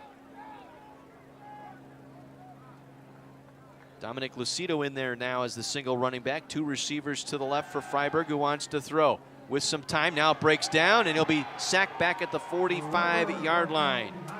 Sam Nelson able to get in there for the sack. Nelson out of Eagle, Wisconsin. 5 tackles last week against UW La Crosse and a forced fumble. And he gets the sack of Freiburg back at the Carthage 46-yard line. Redmond will punt for the 2nd time today. Nick Candry on to do the punting. Parker Zitsky returns the punts for Carroll.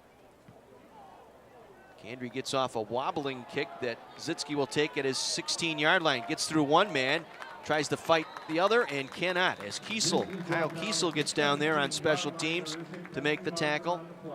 Back at the 15-yard line, we do have a penalty marker back at the spot of the kick.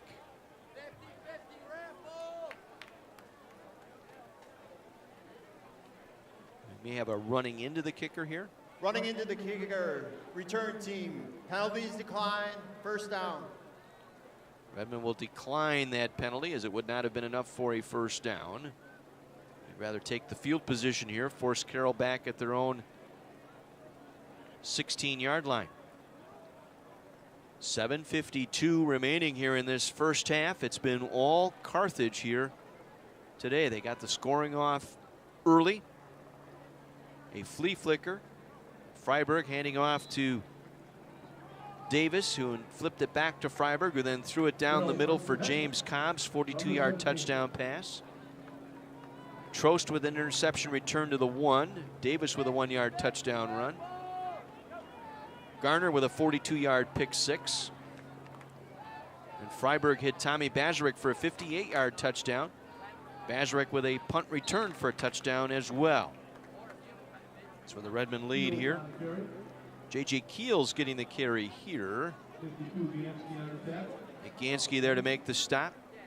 Short gain of 2, sets up a 2nd and 8. Ball just short of the 20-yard line.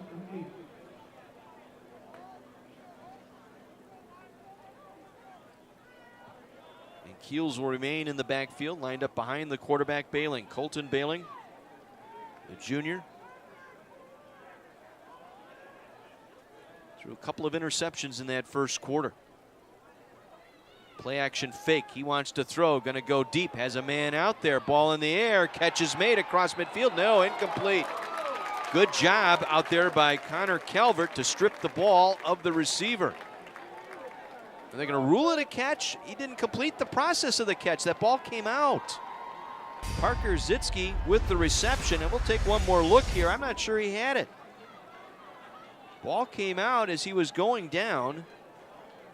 They rule it a catch at the Redmond 46-yard line. We're watching the replay here. Lutke did make the reception. They'll give him the 45-yard line. I thought you had to complete the process of the catch. As Calvert got the ball loose, it'll go as a completion. Bailing again wants to throw, comes back near side. It's Keels with the catch. Keels inside the 35 and wrestled down at the 32-yard line. Pick up a 13 again for Carroll. Going to a little bit of a hurry up here. Bailing gets his team set. Gets the play in from the sideline. From the 32-yard line, 1st and 10. Trost with that last stop for the Redmen. Bailing going to hand it off. Keels trying to work the right side. Gets through one tackle, but then is stopped right at the line of scrimmage. Got through Darkeese Holman that time, who was the first man there. Got a piece of Keels behind the line of scrimmage, but fought his way back. And we'll spot it at the 34-yard line. It will be a loss of 2. Sets up a 2nd down and 12. Again, Trost there to make the stop for the Redmen. He's had quite the last couple of weeks for Carthage. Junior linebacker. Now Bailing wants to run the right side, and nothing doing. Cedric Fry able to get him around the ankles and drop him just inside the 35-yard line. Got back to the line of scrimmage. Good play by Cedric Fry. 6'1", 305-pound junior out of Urbana. So a 3rd and 11 now for Carroll. Clock rolling, 5:20 to go here in the 2nd quarter. 35-0 Redmen. Pioneers with their deepest drive here to the Redmen 33-yard line. Keels, some confusion in trying to line him up. Now we'll set up left of the quarterback, Bailing. He'll go in motion to the left. Bailing steps up to his right, now throws back over the middle, completes the pass to Lutke inside the 15 and wrestled down at the 14-yard line. Amani Dennis there to make the stop. Lucas Lutke able to make the reception, a 5'11", 180-pound senior out of Thomas More High School. Be a gain of 19 and a 1st down.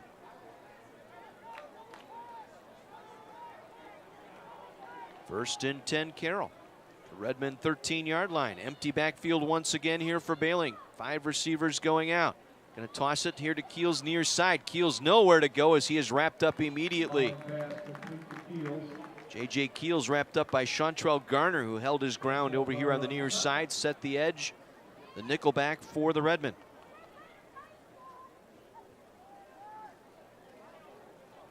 Garner with the interception return for a touchdown, his 2nd one of the year back in the 1st quarter.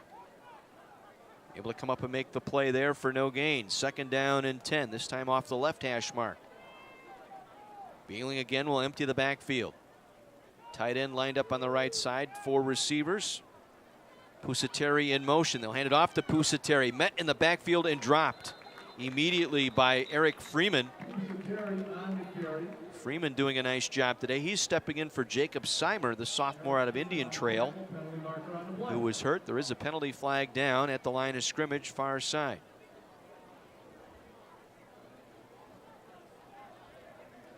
Illegal formation, 5 men in the backfield on the offense. Penalties decline, 3rd down. So the Redmen will decline the penalty. Didn't have the tackle covered up here on that right side of the offensive line. So 3rd and 10 for the Pioneers. Clock continues to roll here. 3:35 to go, 1st half. Redmen leading by a score of 34-0. Pusateri lined up to the right of the quarterback, Bailing, and now a timeout with the play clock coming down to 0. Carroll will take a timeout. We'll take a break as well. 3:25 to go here in the half. 34-0 Carthage on AM 1050 WLIP. We will have the Carthage Red Hots, the introduction of the 2017 Homecoming Court, King and Queen, and our 50-50 raffle drawing. Other scores in the CCIW this afternoon. 2nd quarter, Illinois Wesleyan 7, Wheaton 7. Halftime, Augustana 10, Elmhurst 7. 2nd quarter, 2 minutes left, Milliken 7, North Park 7. 6 minutes left in the 1st half, North Central 20, Washington University 10.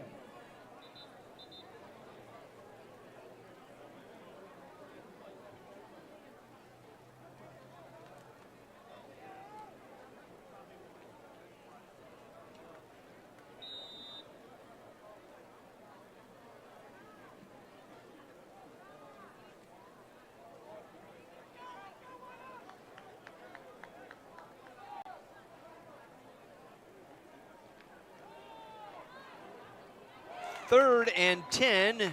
Bailing looking to pass back of the end zone. It's broken up, incomplete. Connor Calvert able to get in front of the receiver, but there is a late penalty marker thrown by the back judge. Also a penalty in the backfield.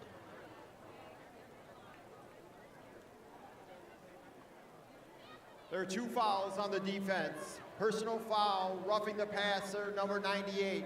That penalty is declined. Passenger defense, number 7. Ball be placed at the 2-yard line. Automatic first down. Connor Calvert called for interference. My goodness. Look at it one more time. He was engaged in hand-to-hand combat. The receiver turned around. Calvert got his head around, got a hand up, and knocked the ball away from the intended receiver, Ludke. Pete Laughlin got to the quarterback just a step late, drilled him to the turf. But the interference call in the end zone will put the ball at the 2-yard line. 1st and goal, Carroll. 3:20 to go here in this first half. Pusateri in motion, now circles back to his left. Bailing wants to throw, comes back over the middle, knocked down, incomplete. Emmett Trost got a hand on it that time to bat it away for the Redmen. 2nd down and goal from the 2. Number 5, Wheaton, and number 19, Illinois Wesleyan, knotted up at 7 apiece. That game late in the first half. Milliken and North Park, that game tied at 7 in the second quarter. Also in the second quarter in St. Louis, 4th-ranked North Central leading Wash U 20-10. 2nd and goal from the 2. Pusateri in the backfield, now off the right hip of the quarterback, Bailing. Run the option. Bailing will keep it. Tries to cut back. Belted down to the turf at the 2-yard line. Emmett Trost again in there on the stop for the Redmen.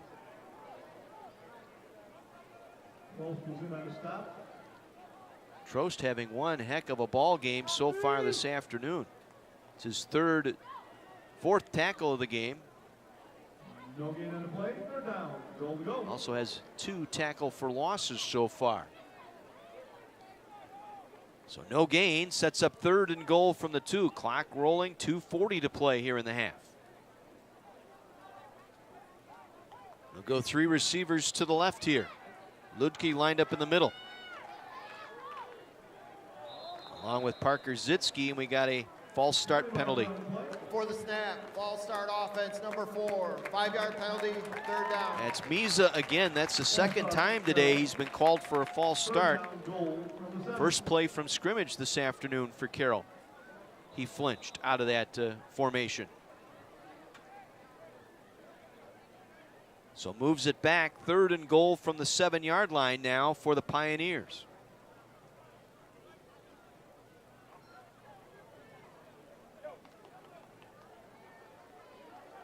And they'll line up Zitsky in a slot here to the near side along with Ludke.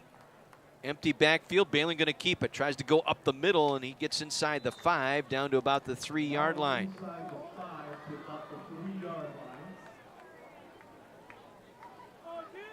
Looked like Holman and Trost were both there for the Redmen. Trying to go up the middle.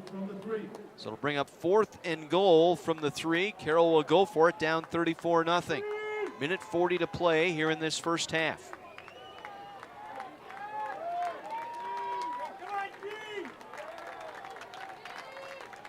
Urke lined up far side. Zitsky to the near side. Pusateri in the backfield, left of the quarterback, Bailing from the pistol. Bailing going with a hard count, trying to draw the Redmen off. Now going for the snap.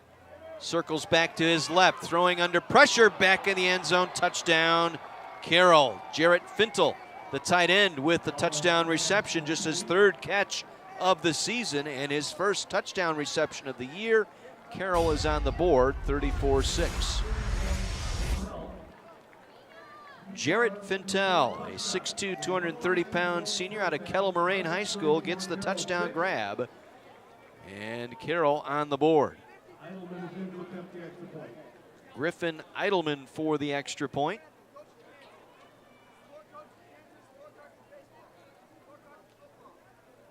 And it's blocked. Redmen block it. Getting there for Carthage was Albert Rogalski out of Wilmot High School. Rogalski diving across, coming over that near side, the right side of the Redmond defense that time to block the extra point. 34-6 your score, as the 3-yard touchdown pass from Bailing to Fintel. 5th touchdown pass of the year for Bailing.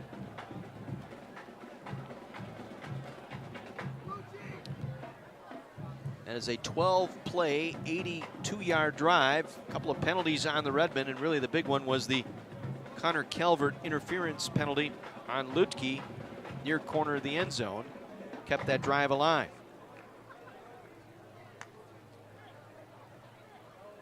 So Eidelman will kick. Redmond, minute 9 to go.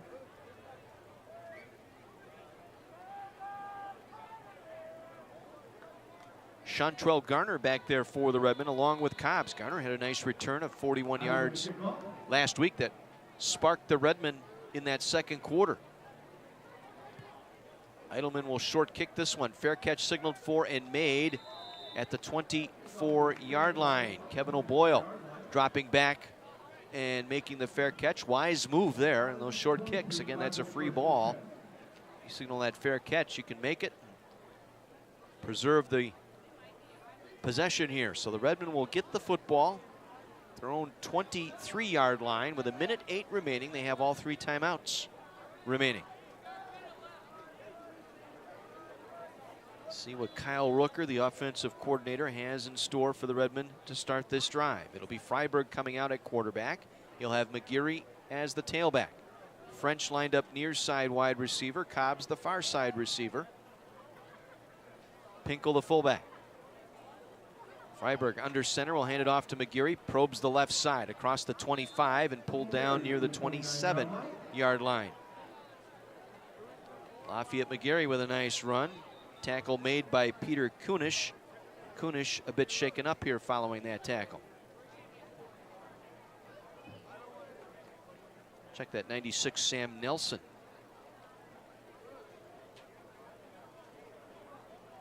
Not going to come out. Going to remain in there. Clock was stopped for him. I'm surprised they didn't take him out. Handoff goes to McGeary again. Probes the left side. Gets the first down. Penalty marker thrown as McGeary moves the pile forward across the 40 out to the 41-yard line, but we'll check out the flag. Might be a holding call here against the Redmen.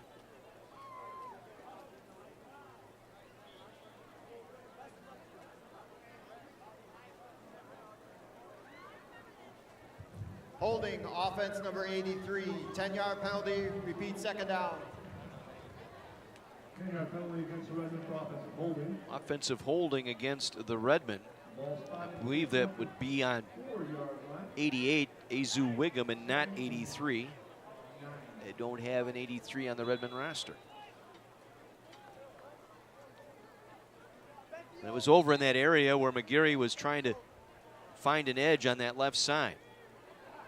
This will be a second down and 9 for the Redmen following the penalty. Freiberg's going to run the stretch play near side to McGeary. Has some room on the right side, 30, 35, and out of bounds at the 32-yard line. Cameron Cassero able to usher him to the boundary here on the near side. They will mark him out just shy of the 38-yard line, but it will be enough for a Redmen first down. Clock stopped with 25 seconds to play here in the half. Freiberg will work from the pistol. Wants to throw. Tries to set up the screen. Completes it to Lucido. Left side across the 40. Lucido fighting for that far sideline. Stays in bounds short of the 45.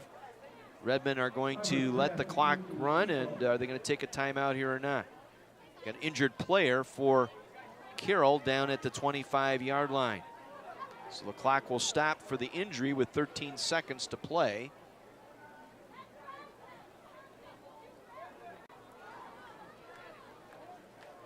Lucido getting that 6-yard reception. And please reset the game clock to 17 seconds. Put 4 more seconds on the clock here. Carthage is taking a timeout. And the Redmen will take a timeout here.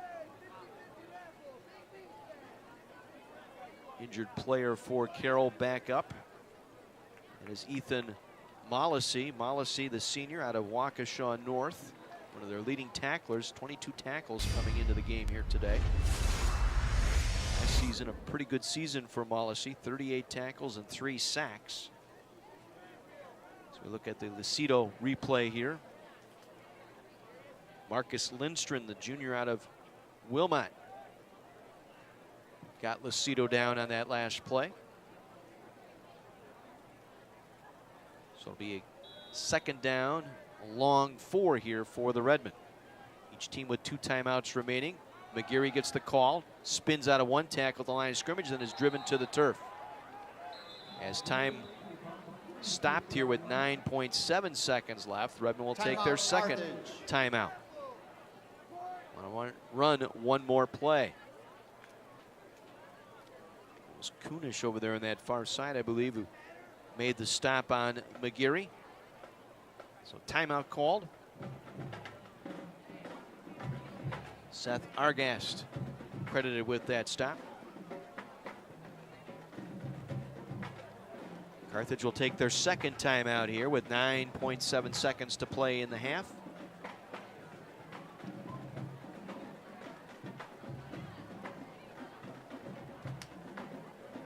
See what the Redmen want to do here. Lucido in at a tailback. Pinkel the offset fullback. They'll put Cobbs in a slot here to the near side along with French. Now Cobbs in motion to the left. He will line up single receiver left side here. Freiberg fakes the handoff. Steps up. On the run. Now plants. Fires going over the middle looking for Cobbs. Can't run under it. As it lands in the end zone, incomplete. And still time to run one more play here for the Redmen. Half a second to go. So tried to air that one out, looking for Cobbs in the end zone. Pretty good toss that time by Freiberg as he scrambled up. He's able to stop and then square up, get that ball down the field, looking for Cobbs. This time the Redmen will just take a knee with a half second left. And the first half comes to an end here at Homecoming 2017. It's been all Redmen. 34 first quarter points as they roll to a 34-6 lead here at the half. We'll take a 2-minute break, back to recap the scoring and run the numbers for you right after this on AM 1050 WLIP.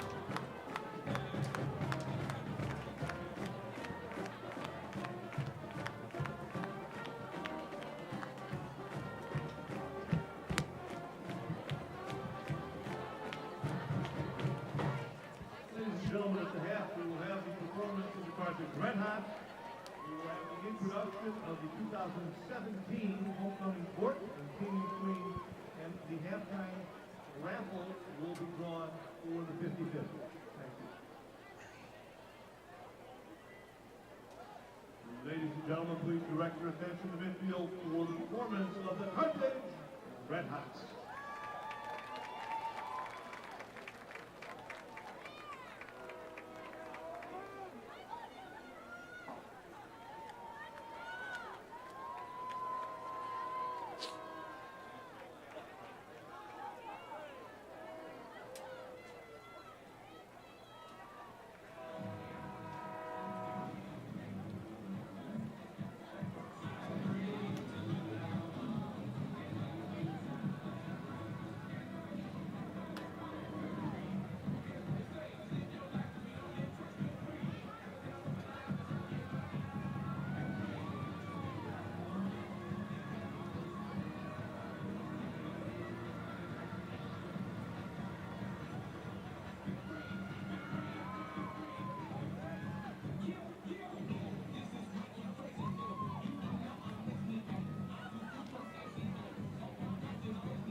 Redmond football on AM 1050 WLIP and WLIP.com, brought to you in part by Armored Seal Coating. Armored Seal Coating for patching, crack filling, striping, or complete seal coating. If you don't call them, it's your own asphalt. By Luigi's Pizzeria, dine-in, takeout, and delivery, 39th Avenue, just south of Highway 50. Anastos Motors, home of the 3-day buyback guarantee. By Triangle Flooring, Furniture and Appliance Center on Highway 50 and 39th Avenue in Kenosha. Lou Perini's Gas and Groceries, now offering home delivery and special cash prices on gas. That's Sheridan Road, 1 block north of 52nd Street. Our friends at Lynch Chevrolet of Kenosha, east of I-94 on Highway 50. Nobody sells for less than Lynch. S.J. Crystal's Menswear, for the finest in men's fashions. It's S.J. Crystal's Menswear on the corner of 57th Street and 6th Avenue in downtown Kenosha. By Mason's Eatery and Pub, Highway 50 just west of Green Bay Road. Don't be a chain eater, eat at Mason's. By Dave's American Discount Muffler, honest and dependable service on Sheridan Road, Kenosha. By Something Different, a sports fan's fantasy land. That's on 6th Avenue, downtown Kenosha. By Wingstop of Kenosha on Highway 50, they are the wing experts. By Coliseum Games, southeastern Wisconsin's premier game store, just east of 60th Avenue on 75th Street. By Ruffalo's 2 Pizzeria and Family Restaurant, that's on 45th Street, just west of 39th Avenue. And by Kenosha Nissan. Check them out online at kenoshanissan.com. 34-6 your score at the half. The Redmen scoring all of their points in the first quarter. As they took the opening kickoff, the Carroll Pioneers winning the coin toss, deferring to the second half, and the Redmen just needed 3 plays to get on the board. First, a Kyle Freiberg to James Cobb's 42-yard touchdown pass on a flea flicker. The difference in opening up the scoring 7-0. Then Emmett Trost on an interception return to the Carroll 1-yard line set up the Redmen, and Jamel Davis going over from the 1. That made it 14-0. On the very next series, it was Chantrell Garner intercepting a pass on the far sideline, rambling 42 yards for the touchdown. His second interception, pick 6 of the year. It was 20-0 as the kick failed for the extra point. Then with 5:51 to go in the first quarter, I should say, the Redmen on an 8-play, 83-yard drive. Kyle Freiberg found Tommy Bazarek for a 58-yard touchdown pass. The kick by Unland made it 27-0. And then with 3:20 to go in the first quarter, on a punt by Austin Harder, Tommy Bazarek returned that punt, 57 yards for the touchdown. That made it 34-0 in the first 11 and a half minutes of the ball game. Carroll got their only touchdown here late in the second quarter, completing a 12-play, 82-yard drive. The Redmen committing a couple of penalties on that drive, including an interference call in the end zone. That set the Pioneers up 1st and goal from the 2. A false start penalty moved it back to the 7-yard line before Colton Bailing was able to find Jarrett Fintel for a 3-yard touchdown pass. The kick was blocked, and the Redmen take a 34-6 lead into the locker room here at halftime. Your halftime stats: Redmen have rolled up 215 yards of offense, 89 on the ground, 126 in the air. Meanwhile, Carroll 125 yards of offense, 51 on the ground, 74 in the air. Redmond at 2 for 5 on third down conversions. Carroll 1 for 7. Penalties in that first half: Carthage with 5, Carroll with 3. Individually for the Redmen in that first half, Kyle Freiberg 4 of 8 for 126 yards and 2 touchdowns. And along was the 58-yard touchdown pass to Tommy Bazarek. Running the football this afternoon, Lafayette McGarry 9 carries for 52 yards. Jamel Davis 5 carries for 24 yards and a touchdown. James Cobbs 1 carry for 9. Bobby Suchecki with the 1 carry for 4 yards. In the receiving core this afternoon, Tommy Bazarek with 1 catch for 58 yards. That's the touchdown. James Cobbs, 1 reception for a 42-yard touchdown. Lafayette McGarry, 1 catch for 20. And Dominic Lucido, 1 for 6. Defensively for the Redmen, Emmett Trost with 4 tackles in that first half, including a tackle for a loss and an interception for the Redmen in that first half. Meanwhile, for the Carroll Pioneers, Colton Bailings, 7 of 11 for 74 yards. He was intercepted twice and sacked once. The 1 touchdown pass going to Jarrett Fintel from 3 yards out. Running the football, Bailing 9 carries for a net of 20. Fleischman 1 carry for 18. J.J. Keels 3 carries for 9. Parker Zitsky 1 carry for 5. In the receiving core, Lucas Lutke 2 receptions, 55 yards, a long of 35. J.J. Keels 2 receptions for 13. Parker Zitsky 2 for 3, and Jarrett Fintel his 1 catch, his 3rd of the season and his 1st touchdown reception of the year. Defensively, it was Casero and Krawczyk, each with credited with 3.5 tackles in that first half. Punting the football, Redmond with 2 punts today. Nick Candry 1 punt for 38. Kyle Freiberg 1 punt for 46. Austin Harder 4 punts today, a 36.8 average, a long of 46, 1 inside the 20, and for the 2nd week in a row had 1 returned for a touchdown. The Redmond lead here at the half, 34-6. Some other stats for the ball game: time of possession, Carroll 18-13, the Redmen 11-47. We mentioned the penalties. Carthage penalized 5 times for 47 yards. Carroll 3 for 20. 3rd down conversions, Carroll 1 of 7, Carthage 2 of 5, and Carroll 1 for 1 on that 4th down conversion. That's the first 4th down conversion allowed by the Redmond defense this year. 34-6 your score here in Kenosha. Carthage leading Carroll at the half. Homecoming 2017 in the battle for the Old Musket, the Civil War Musket Trophy today. Other games in the CCIW going on this afternoon. 4th-ranked North Central is in St. Louis to take on Washington University. That game has reached halftime in St. Louis. North Central leading 29-10 your score at the half. North Central getting all 29 points in the 2nd quarter of that ball game. Rudder 15 of 23, 222 yards and 1 touchdown.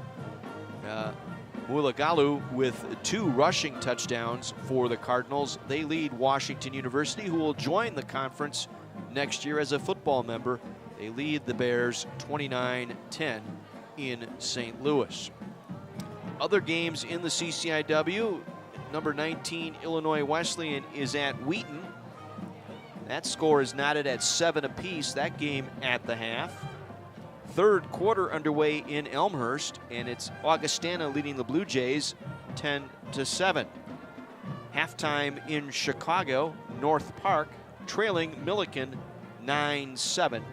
That game at the half, just about to start its 3rd quarter.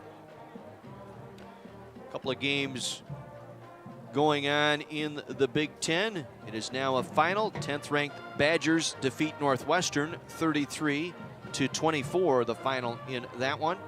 Alex Hornibrook throwing for 197 yards and 1 touchdown. Taylor, 80 yards rushing and 2 rushing touchdowns for the Badgers, who pick up the win at home to go to 4-0 on the year. 33-24, the final in that one. Maryland defeated Minnesota today by a score of 31-24. So the Terrapins over the Gophers in Minneapolis today, 31-24. Games later this afternoon in the Big Ten. Indiana is at 4th-ranked Penn State. Iowa is at Michigan State this afternoon. And Ohio State is in New Jersey to take on Rutgers under the lights in New Jersey. One other final from last night in the Big Ten. Nebraska in Champaign to take on the Fighting Illini, and it was the Cornhuskers over Illinois, 28-6, the final in that one. 34-6, Redmond on top of Carroll. We'll pause, take another 60 break. Back with more from our halftime programming right after this on AM 1050 WLIP.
Welcome back to Keller Field, everyone. So far, a happy homecoming through one half of play. The Redmond lead the Carroll Pioneers 34-6. Some action going on later today here at Carthage. We've got some other things going on. Women's volleyball on the road. We'll start with that first, as they swept Augustana yesterday and they swept Co today down at the Co Invite. They have UW Stevens Point on the docket later this afternoon. Tonight it's women's soccer here at Art Keller Field, as the Lady Reds will take on North Central at 5. That'll be followed by the Redmond soccer taking on the Cardinals at 7:30. Also later tonight, 7:30, will be the homecoming concert going on in the Siebert Chapel later on tonight. That's at 7:30. Some of the other events going on, you'll be able to see them live at live.carthage.edu on the video stream. Those are some of the events that we will carry later on today. Again, women's soccer here at 5, followed by men's soccer at 7:30 later tonight. We mentioned the Redmen will have a bye week next week before they return home here to take on the Elmhurst Blue Jays in 2 weeks back here at Art Keller Field. The rest of the season, all 1 o'clock kicks. So looking forward to having you join us in a couple of weeks for Redmond football back here at Keller Field when the Redmen take on the Elmhurst Blue Jays. And it's on the road to Illinois Wesleyan to take on the Titans, and then back home to entertain the Milliken Big Blue before hitting the road one more time at North Central, and then coming back and playing North Park here to wrap up the regular season here at Keller Fields. That's some of the schedule. It'll be family weekend on the weekend of October 14th. We'll kick things off on Friday the 13th. That'll be the Athletic Hall of Fame induction ceremony that will go on here at Carthage Friday night, October 13th. That'll be followed by Redmond football on Saturday the 14th. Carthage and Elmhurst, the opponent. Ron Plants, head coach at Elmhurst, a Carthage grad. And while we have a moment, I want to send out our best wishes to Chris and Emily Barker. Chris Barker, the assistant athletic director here at Carthage College, on the birth of their first child this week, as Henry Barker entered the world Wednesday this week, and Mom and Henry doing just fine. Chris is back out here today, and Chris, your golf is no longer. You will no longer have time for golf, my friend, as you have some responsibilities now at home. But congratulations to Chris Barker and his wife Emily on the birth of their son Henry Barker this past week, and baby and mom doing just fine, and Chris is a beaming dad. He was very happy when I saw him today. First time I saw him since the birth of his son, and we wish them nothing but the best. Teams making their way back out here for the start of our second half. Carthage getting 34 points in the first quarter today, opening up a 34-6 advantage. Again, all 3 phases of the team getting in on the action here today. You have the Freiberg with the touchdown passes to Cobbs and Bazarek. Davis, a 1-yard touchdown run. Chantrell Garner with a 42-yard pick six. And Bazarek with a 57-yard punt return today for a touchdown. So the Redmen getting all three phases, as Mike Yeager would like to say, working today. And you get contributions into the end zone by all three, well, good things are going to happen. And so far, good things are happening here at Keller Field. A couple other news and notes. Congratulations to Brian Schrettel, head coach at Case High School. They picked up a win last night. He's got a team, has to win out now 2 more games to get a winning record up there at Case High School. It's been a while since the Eagles have had a winning football season, and Brian Schrettel has done a nice job. He's a former offensive lineman here at Carthage College, played under the late Tim Rux, and has gone on into coaching and has that head coaching job up at Case High School. And from all accounts, talking to people, he has that program on the cusp of turning around. Got the players buying into his system. He's got the kids committing to the weight room, committing to the classroom at Case as well. And Brian Schrettel doing a fine job there. Another Carthage grad, Paul Hoffman, over at Indian Trail, not so fortunate as they were dumped by Franklin last night, but Indian Trail needing another win to become playoff eligible. 4 wins in that Southeast Conference to do so, but Paul Hoffman, another former Redmond player, head football coach. That coaching tree from the late Art Keller down to head coach Tim Rux. You got Tom Aldrich out at Catholic Central. Sorry to see the Catholic Central canceling the rest of their varsity season because of low numbers and a series of injuries that have taken its toll on that program. But Coach Aldrich out there vows to get that program back up next year. He's a former player under Art Keller, played with Tim Rux here at Carthage College. I mentioned Brian Schrettel and Paul Hoffman. Matt Rizzo over at Bradford, one-time grad assistant here at Carthage College under Tim Rux. So that little coaching tree branching out here, handed down from the late Art Keller, the late Tim Rux. And that tradition carries on here in southeast Wisconsin. So the Pioneers will get the football here to start this second half, trailing 34-6.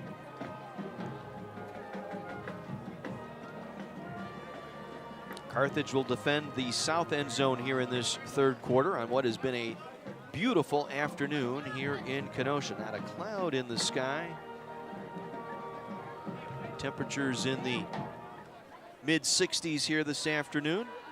62 degrees. A little bit of a breeze off the lake. This last day of September. Hard to believe October starts tomorrow. We're into the fall season. Of course, the weather the last couple weeks more July-like than early autumn. Kickoff last week down in Rock Island, 90 degrees, high humidity last weekend. Today, just a refreshing fall afternoon. Lance Unlin has it teed up near hash mark at the 35-yard line to my left. Fleischman and Van Schaik standing deep. Run up by Unlin. It will come to the near side. Fleischman will take inside his own 5, across the 10, 15. Steps out of a tackle across the 20 and out to the 30-yard line where he is run out of bounds there. Javon Stryker able to get there. Make the tackle at the 32-yard line.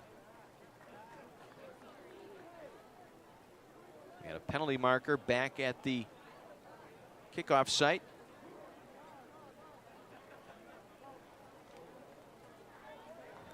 Offsides, number 14 to the kicking team. 5 yards will be added to the end of the run. First down.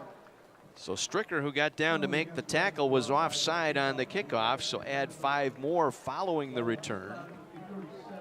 They'll spot it at the 37-yard line, where Carroll will start this drive.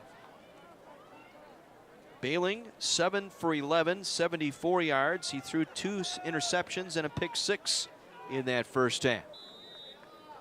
Pusateri will line up in the backfield. behind the quarterback Bailing. And Pusateri gets the carry, tries to go up the middle and nothing doing. Redmond stout up front. Nick Gansky was right there to make the play for the Redmen.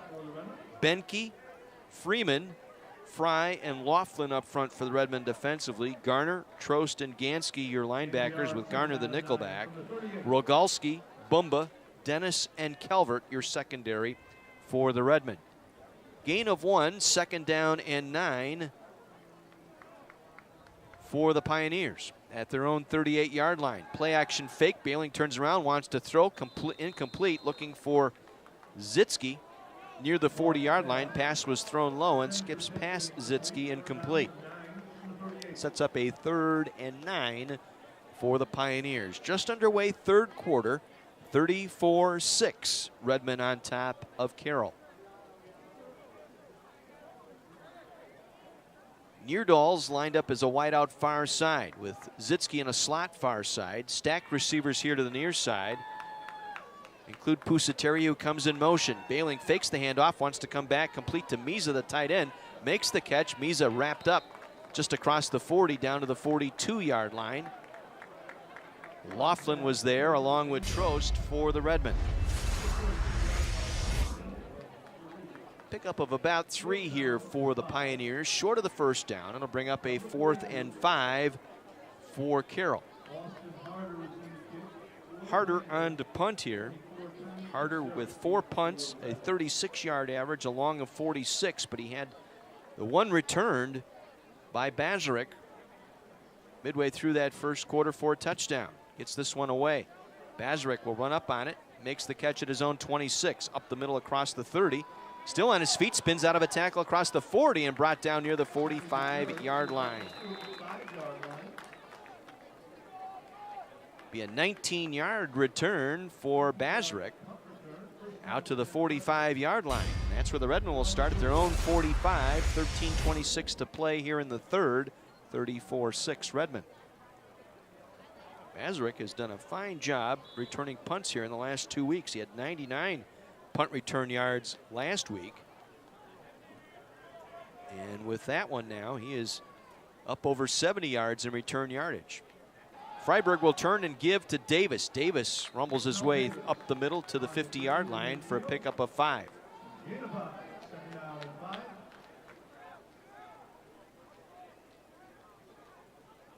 Dankulovic there to make the stop. Gain of 5, 2nd and 5 for the Redmen. Ball at midfield. Again, Freiberg in under center. Pinkel, the fullback, will roll to the right. Now goes in shuffle motion to the left. They will give it to Davis again. Davis, not much there. Got to the line of scrimmage, and that was it. Getting him low that time was Lucas Wood. Got in there first, the 5'10 junior linebacker.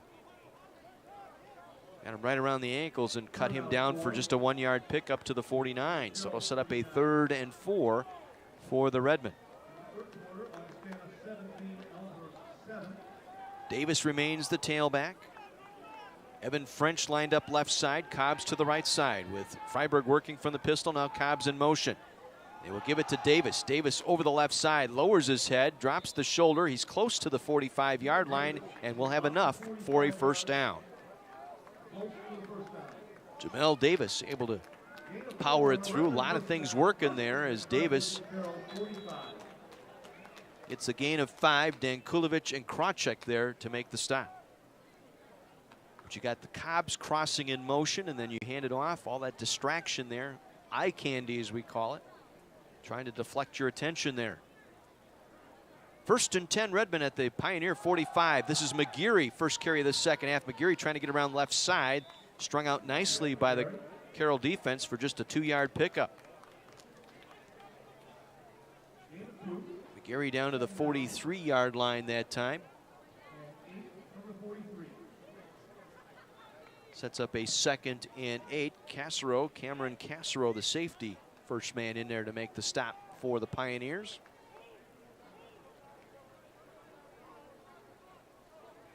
Working off the left hash mark far side. 2nd down 8 from the 43. Freiberg will fake the handoff. He'll keep it. Cuts it upfield. Gets to the 40-yard line.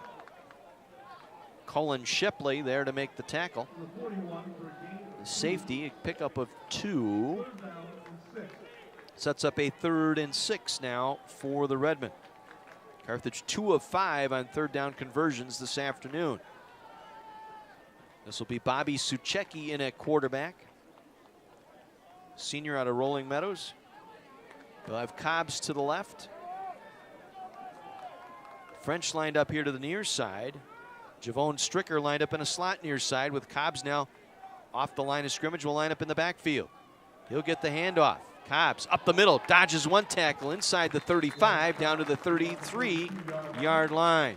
Pickup of 8 that time for James Cobbs and a 1st down for the Redmen. Time they give it to Cobbs, who lined up left, came into the backfield. They got 8 yards pulled down by Casserow. 1st and 10 Redmen at the Pioneer 32. Freiberg again from the pistol. Has Davis in the backfield. Davis will get the carry. Middle of the line, and that's about it. Stout defense there for Carroll, stopping Davis for no gain. Maybe a yard. 2nd and 9 upcoming here for the Redmen. Davis with 8 carries for 34 yards. Really Krawczyk having a nice afternoon here for the Pioneers, in on that tackle once again. This time Freiberg will dip in under center. Play action fake, rolls to his right, dumps it out, completes the pass near side. Rumbling down the near sideline and out of bounds inside the 10-yard line with the catch for the Redmen as Brett Patton. Patton, his first reception of the year, takes it down to the 8-yard line. It'll be 1st and goal, Redmen. Brett Patton making that catch. Patton, a sophomore out of East Kentwood, Michigan. It'll set up a 1st and goal at the 8 for the Redmen. 23-yard pickup for Patton. From the 8-yard line, 1st and goal, Carthage. Suchecki in at quarterback, fakes the handoff, and he's going to be dropped back behind the line of scrimmage at the 11-yard line. Not to be faked out that time was Lucas Wood. They were running Cobbs in motion from the left. Suchecki looked like he was going to hand it off to Cobbs, kind of a read option look, kept it, and Wood was right in his face for a loss of 3 back to the 11-yard line. Lucas Wood, 5'10", 215, and a junior.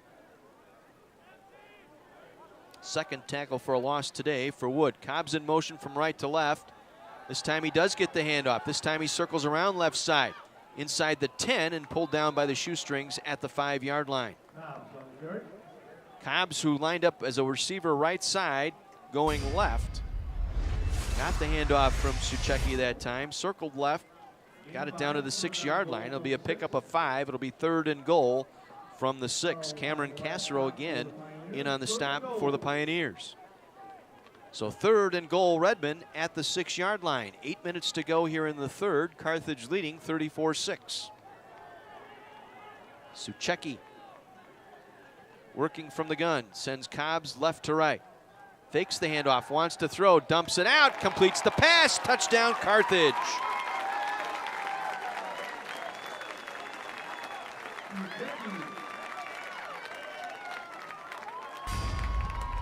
Suchecki. Zach Radner for the touchdown. Grabner able to make the reception. Grabner, 6', 280-pound junior, doubles up as a left tackle wearing the number 83 today at the tight end position. Gets the touchdown grab. 3rd touchdown pass of the afternoon for the Redmen. Kiesel on the hold. Unland's kick is up, and it is good. 7:49 to play, and the Redmen lead it by a score of 41-6. We'll be back after this on AM 1050 WLIP.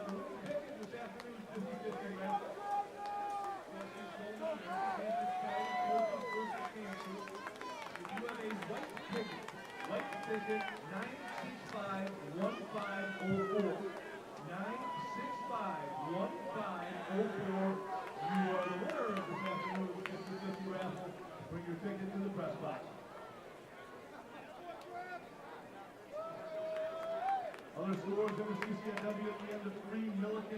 North Park 7.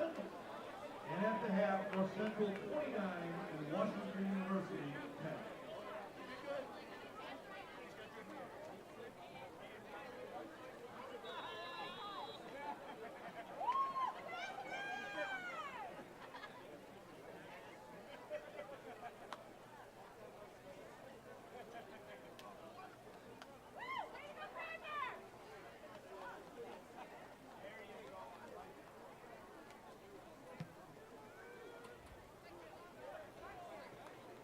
Unland's kickoff sails through the end zone. It'll be a touchback for the Pioneers. John Weiser back with you. 41-6, Carthage on top of Carroll.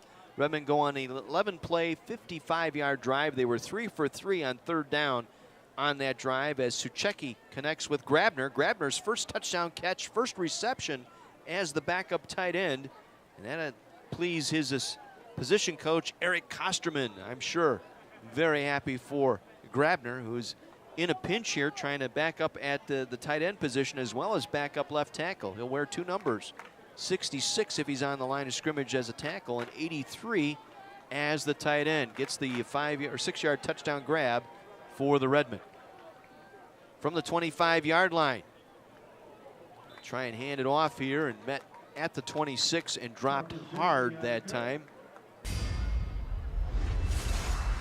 Was the Parker Zitsky coming around the far side, got tripped up immediately at the line of scrimmage.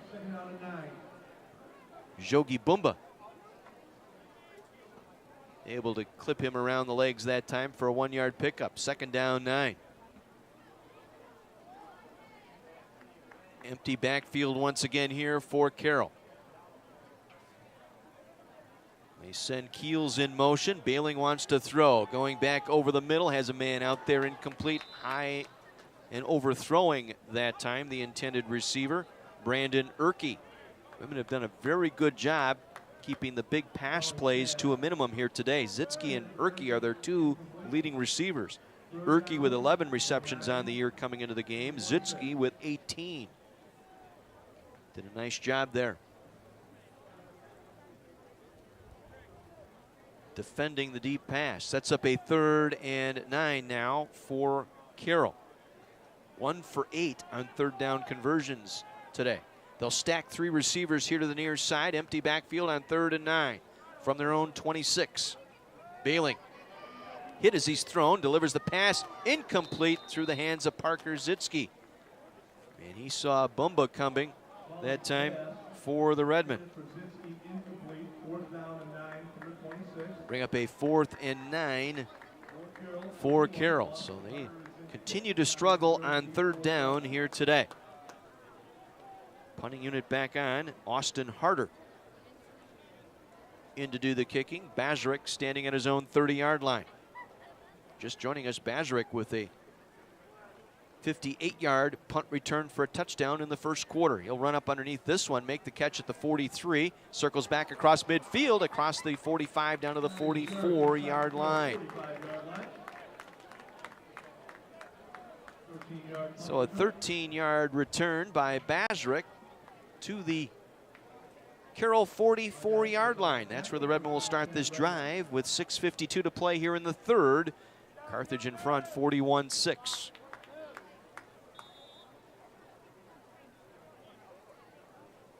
Freiberg will lead the offense out one more time. You'll have McGeary in the backfield. Pinkel, the fullback, offset to the left.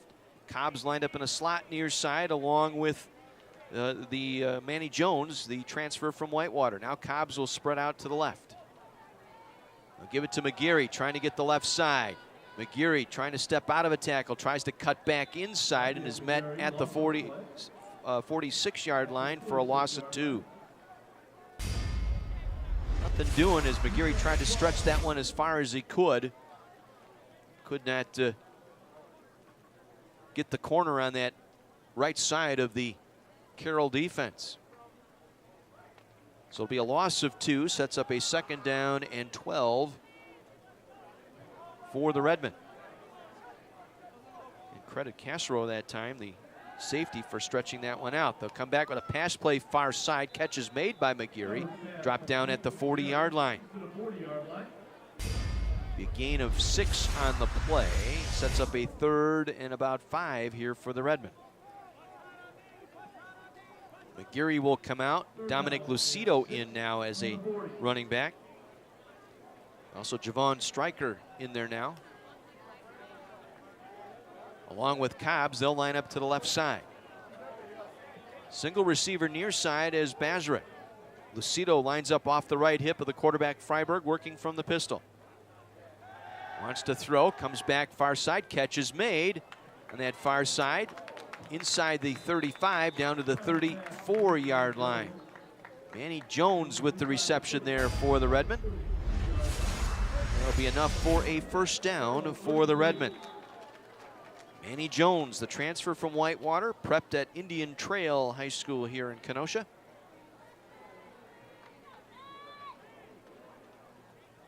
Making that reception today. It's his first catch this afternoon. 1st and 10 Carthage at the 33 of Carroll. Cobbs in motion. They'll give it to McGarry, and McGarry nowhere to run as he gets to the line of scrimmage, and that's it. Driven back hard that time. First one in there for the Pioneers was Ethan Mollisey. Mollisey, the senior out of Waukesha North. Waukesha North has had quite a few of their football players on this roster for Carroll. Of course, last year North making the playoffs. First time in a long time. North Stars picked up a win last night over McWanago in the Classic 8. Handoff to McGarry, penalty marker down. McGarry inside the 30 down to the 28-yard line, but there is a flag on the play.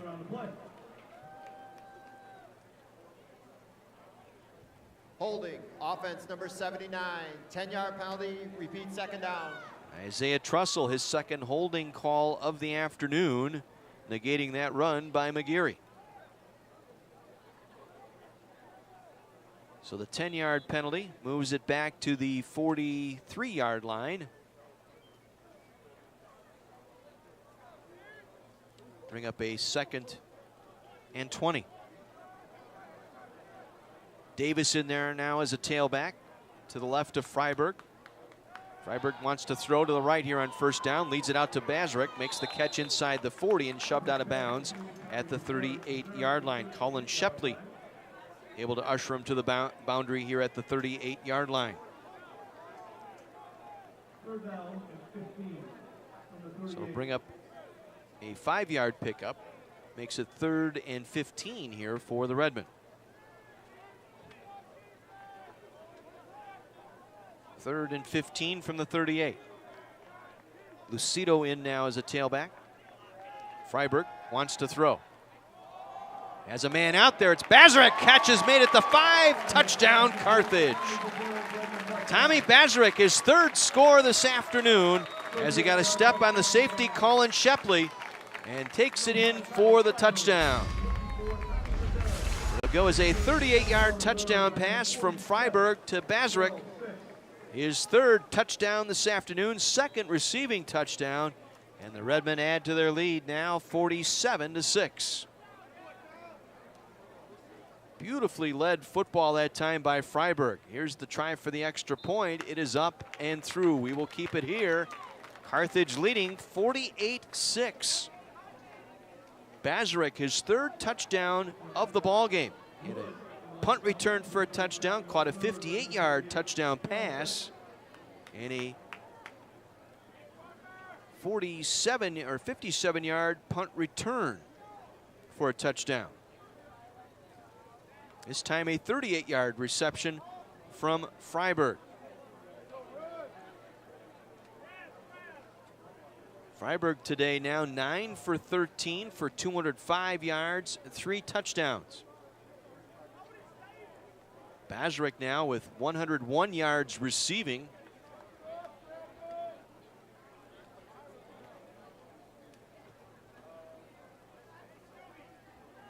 On the day, and that doesn't count the special team yardage here today for Bazarek. He has 89 yards in punt returns so far today. So 190 yards of total offense today for Tommy Bazarek. 48-6, 3:37 to play. The kick by Unlin. Drives this one into the end zone once again. Fleischman will take it 8 yards deep and take a knee. Carroll's ball at the 25-yard line. Other scores in the CCIW this afternoon. Let's check those out while we have a moment. And Wesleyan, number 19, Illinois Wesleyan, is at Wheaton this afternoon. That was a tight game at the half, 7-7. That remains a 7-7 ball game early in the third. Augustana now has opened up a 17-7 lead over Elmhurst. Milliken 9, North Park 7, and North Central well in front of Washington University. This is Bailing on the keep around the right side. Got through the initial tackle attempt by the Redmond player out there. Pickup of about 4. Cameron Stubblefield would have had him at the line of scrimmage, but he just jumped right over Stubblefield that time for the 4-yard pickup. Sets up a 2nd down and 6 for the Pioneers. Ball at the 29 of Carroll. Empty backfield, 3 receivers to the near side for Bailing. Bring the man in motion. They fake the handoff. It'll be Bailing on the keep, dives forward. Got through the tackle of Kevin O'Boyle. Going to be just short of the 1st down at the 34-yard line. Be a pickup of 5. And they ran the Keels, the receiver from the right side, in motion. Kind of a read option look on the jet sweep. Bailing kept it that time. Nearly picked up the 1st down. 3rd and 1 for Carroll at their own 34-yard line. Again, empty backfield. Redmond showing blitz, filling the gaps at the line of scrimmage. Bailing wants to throw, swings it out to Keels, complete, makes the catch across the 35 and dives forward to the 38-yard line for the 1st down. J.J. Keels on the reception, converts the 3rd down. Pioneers now 2 for 10 on 3rd down conversions.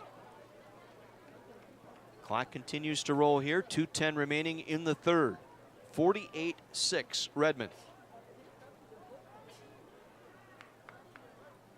Keels in the backfield here along with Bailing. Now sends Keels out, wants to swing it out to Keels. On the right side, makes the catch across the 40, out to the 43-yard line before he is driven back there.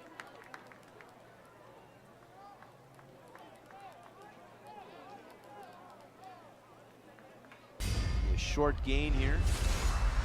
Gain of about 4. Forward progress out to the 43-yard line.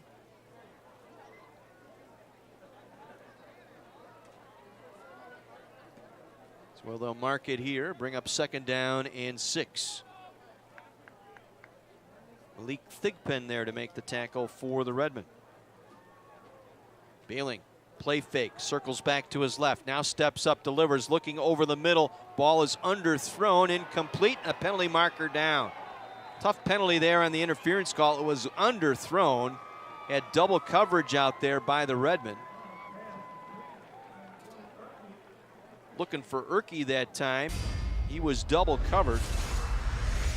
Josie Rodriguez was out there. As Bailing Pass interference, defense number 30. Penalties declined, result of the play, 1st down. Number 30, I didn't see a 30 out there. That was Brandon Holy and Josie Rodriguez in the double coverage that time for the Redmond. They will spot the football at the 19-yard line.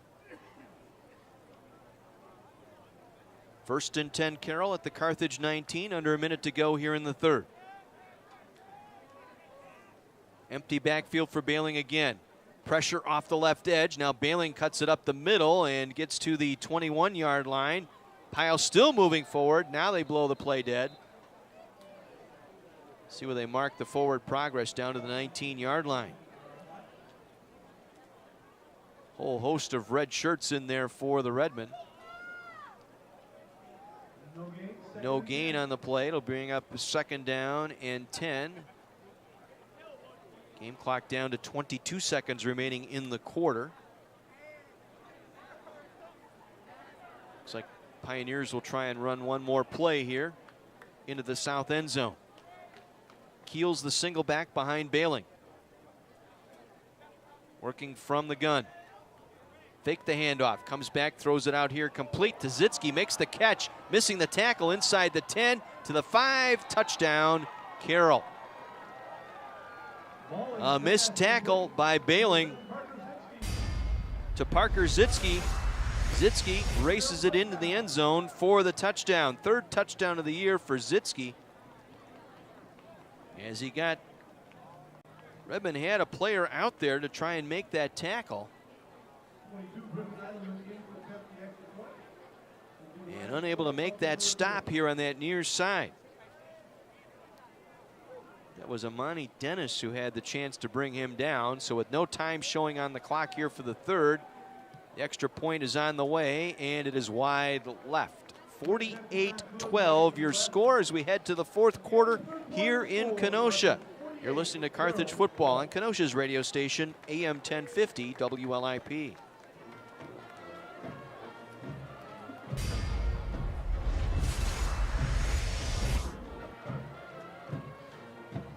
Who was that? It's 39. Frankie Gazzano.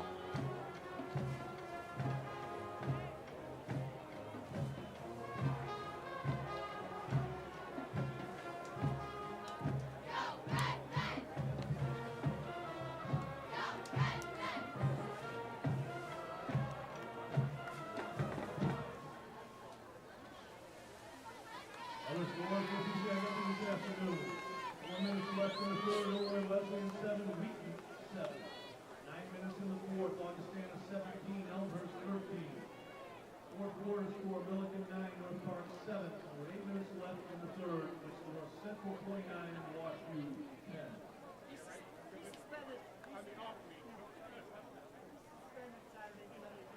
Idleman the kick. Cobbs and McGarry are deep. Lafayette McGarry takes the kickoff at the 15, across the 30, 40, out to the 45-yard line, across midfield to Carroll territory at the Pioneer 49-yard line. There is a penalty flag back inside the 20. Good return by McGarry, another flag down at the 42-yard line as well.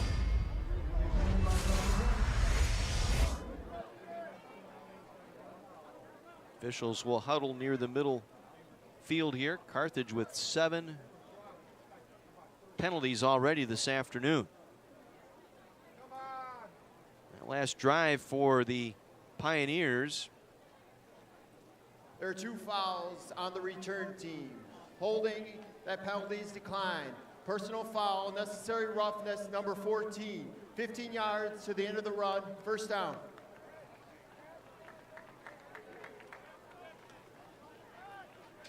So a personal foul. A call on Stricker. See where they're going to mark it here. I think the official's got to correct himself here.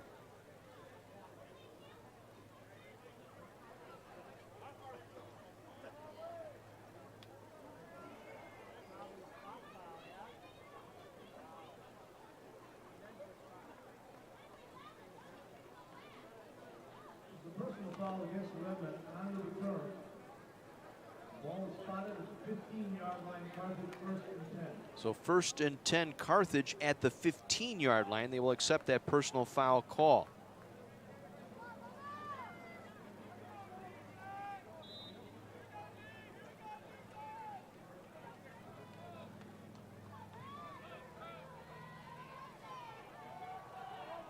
And they'll try and run it up the middle. Suchecki in at quarterback here on this drive to start the fourth quarter. Dominic Lucido gets it out for about a 2-yard pickup down to the 18-yard line.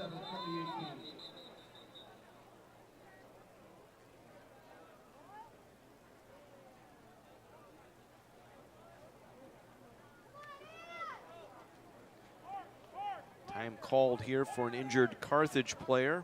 Looks like Anthony Kudra was in at center. He's going to step out. Nick Barker will jump back in here for the Redmond. Second down and 8.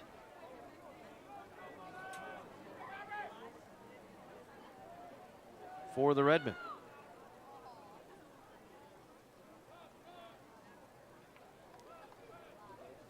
Checky in under center. We'll hand it off to Lucido. Lucido trying to go up the middle. Nothing there. No gain on the play.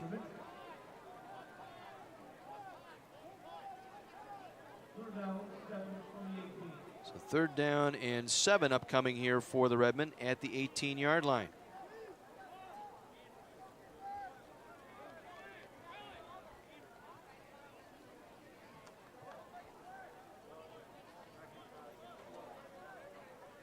Suchecki will work from the pistol here. Lucido off to his right. 2 receivers lined up to the right side for the Redmen. Suchecki taking as much time as he can off the play clock. Redmen leading 48-12. We're early here in the 4th. Suchecki under pressure, gets the screen pass away to Lucido, has some blockers in front, makes a nice cut at the 20, across the 25, 30, still on his feet to the 35, out to the 37-yard line. 19-yard pickup on a screen pass to Lucido. Able to make something out of nothing, and the Redmen get the 1st down.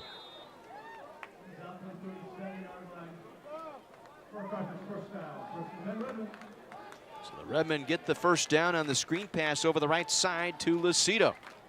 2nd reception this afternoon.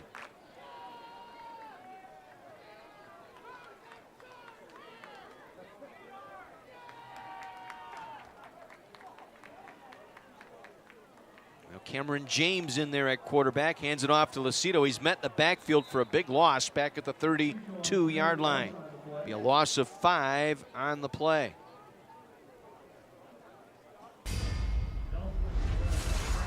Nelson was there, the defensive lineman, Sam Nelson. So bring up a 2nd and 15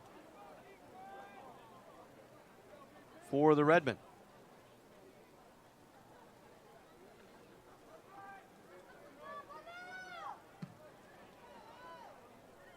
This time it's Suchecki again at quarterback. He will hand it off. Lucido picks his way around the right side, moving the pile forward. Will get those 5 yards back across the 35 out to the 36-yard line. Set up a 3rd and 11 here for the Redmen.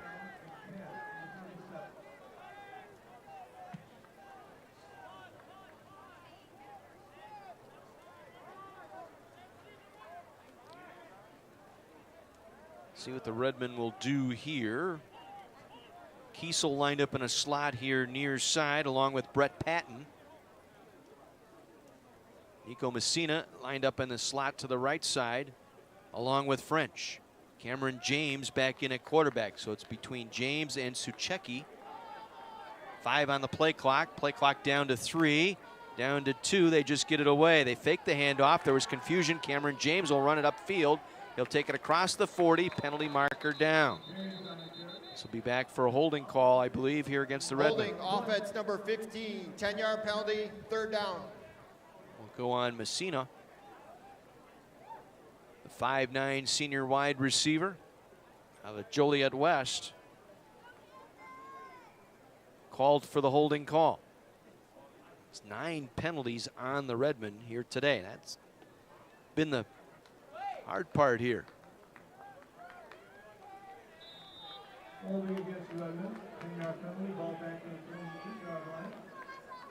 So move the ball back to the 28-yard line. That's where the Redmen will get it here. 3rd down and 18. Suchecki wants to throw, comes back. It's thrown low, incomplete. Looking for Kiesel here on the near side at the 45-yard line. Daquan Smith, the defender out there for the Pioneers. The incomplete pass stops the clock with 10:36 to play. And Candry will come out to punt.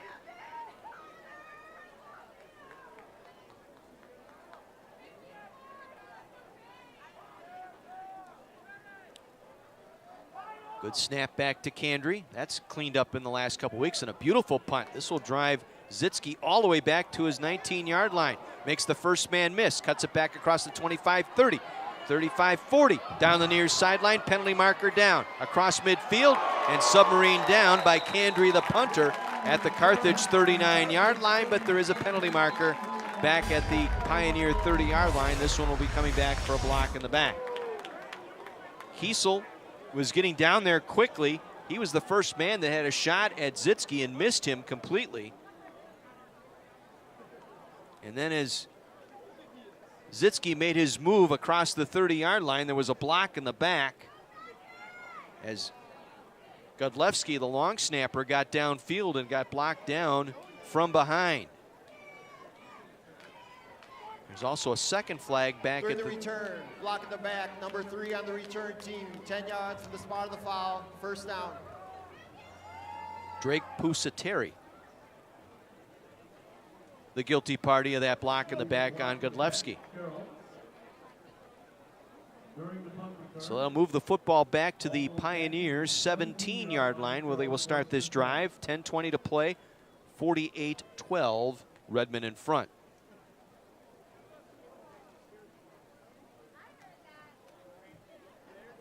Good crowd here today, 2,103 here at Keller Field this afternoon for homecoming.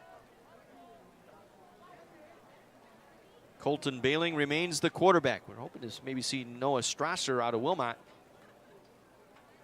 He has not come out yet at quarterback. Pusateri will line up in the backfield. He will get the call, tries to go up the middle, and Redmond were ready. Got him right at the line of scrimmage.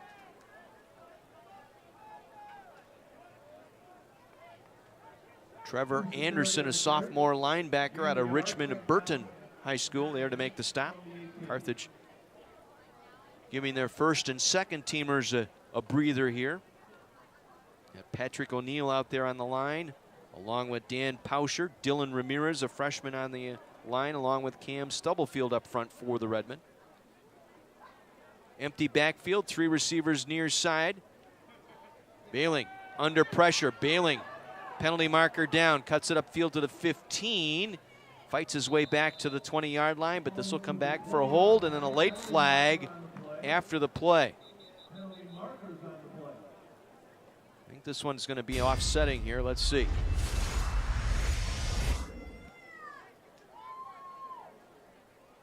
And Bailing got some pressure.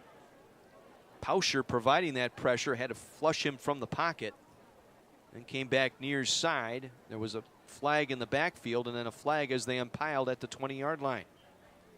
A busy afternoon for Ben Lagaki, our referee. There are 2 fouls on the play. Holding offense number 60. Dead ball after the play. Personal foul, necessary roughness on the offense. That foul will be enforced half the distance to the goal. Repeat, second down. So 2 fouls on Carroll. They didn't announce the number here. We're going to watch the replay here. Play was over. It was one of their linemen that came in and knocked Kevin O'Boyle head over tea kettle on the sideline here. Carthage has declined the holding penalty. The unnecessary roughness will be enforced. The down counts, third down.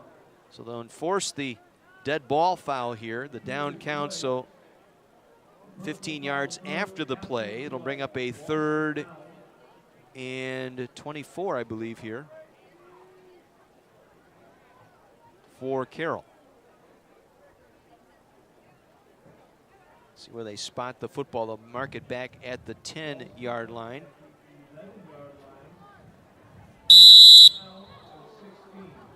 Dave. So it'll bring up a 3rd and 16 following the penalties. 3rd and 16. Ball at the 11-yard line. Empty backfield. Pusateri clearing the backfield. Bailing wants to throw. Comes back left wide open as Pusateri makes the catch but stumbles as he gets to the 15-yard line and is ushered out of bounds there. Tried to get upfield quickly, but was run down, and Josie Rodriguez out there able to make the play. So Pioneers will punt the ball away here. Clock rolling, under 9 minutes to play in the ball game. This will be Manny Jones returning a punt here for Carthage, the Indian Trail graduate. High spiraling kick that will angle its way to the far sideline and go out of bounds just across midfield. They will mark it out at the Carthage 43-yard line.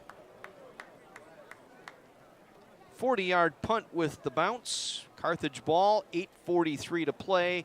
Redmond well in front, 48-12. How about another check around the league here? Let's see what scores are doing. During the return, holding Carthage number 32, 10 yards from the end of the run, first down. Cameron Stubblefield with the holding call.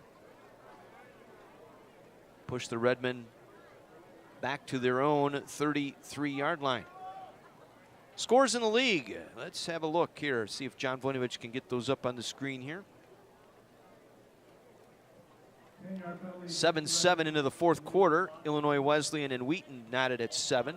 Augustana pulling away from Elmhurst 24-13. Milliken now opening up a 30-13 lead over North Park. 10 minutes to go in the fourth. Late third quarter, North Central 36-17 lead over Washington University. First and 10 from the 33. Suchecki will turn and hand it off.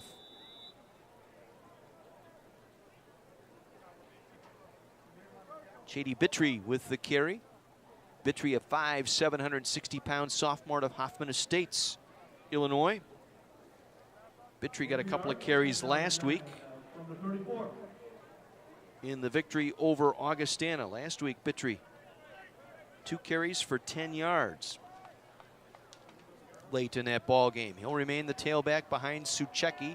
Gain of 1, second down and 9 from the 34. And Suchecki taking his time under center. Give it to Bittry on the stretch to the right. And Bittry going to be ushered out of bounds there. Billy Krawczyk, the junior, having an outstanding ball game today for the Pioneers. Krawczyk, that's his 9th tackle today, leading the team in that category this afternoon. He and Cassereau have been busy. Krawczyk with 9 tackles, Cassereau with 8. So it'll be a loss of 3. It'll bring up a 3rd and 12 here for the Redmen. This is Cameron James now in, going to take the snap. Drops back into the shotgun here. He will keep it on the read. He'll come upfield across the 30, 35, 40, got a block. Out across midfield, Cameron James. He could go. 20, 15, 10, 5, touchdown, Carthage. Cameron James, 69 yards on the read option. I don't see any penalty markers. It will stand. Now a flag comes down after the celebration. Cameron James running the read option that time with Bittry. Pulled it back out the last second. Saw the end crash back. Had an open space down the near sideline and takes it 69 yards for the touchdown. James, a sophomore out of Proviso East. Result of the play is a touchdown. After the play, unsportsmanlike conduct, number 5 on the bench. That penalty will be assessed on the kickoff. Kyle Freiberg coming out to join the celebration. You can't do that. Pleading his case over there, saying, hey, I'm just happy for my guy. That's all I was doing. I'm trying to rub anything in. Freiberg just happy for Cameron James. This is a very tight bunch here on this Redmond sideline, and Freiberg just getting caught up in the celebration. Unland's kick for the extra point is good, and for the second straight week, the Redmond post double nickels. 55-12 with 7:03 to play, and one more time, we're looking at it, came all the way in to celebrate. He was the first one to get to Cameron James in the end zone. Can't blame him. So the Redmen on a 3-play, 67-yard drive officially, but it was James from his own 31 on the read option. Pulled that one out of Bittry's belly and took it 69 yards down the near sideline. 55-12 Redmond.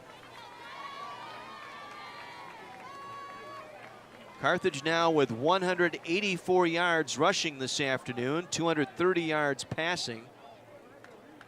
They have limited Carroll to just 65 on the ground, 150 in the air. For the Redmen coming in, it's the most passing yardage they have given up this year.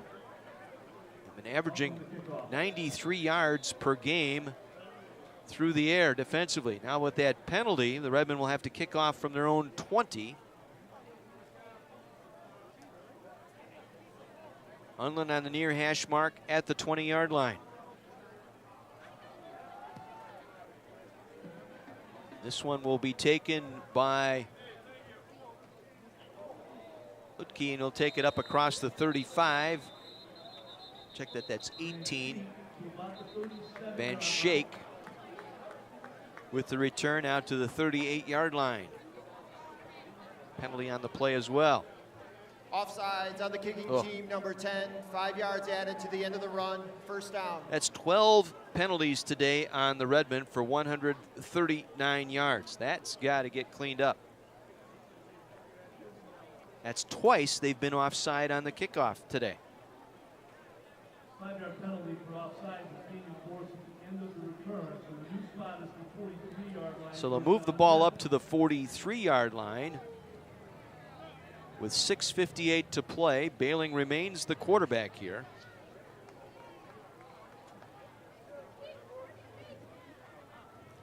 Sends Zitsky in motion to the left. They will hand it off. J.J. Keels out across the 45 to the 47-yard line where he is wrapped up there.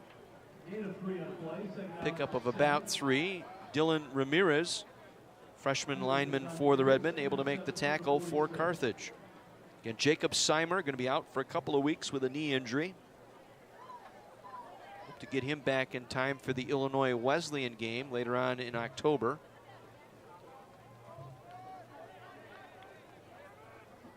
So he missed a start today. That's his first missed start in his collegiate career. He had started 14 consecutive games dating back to last year as a freshman.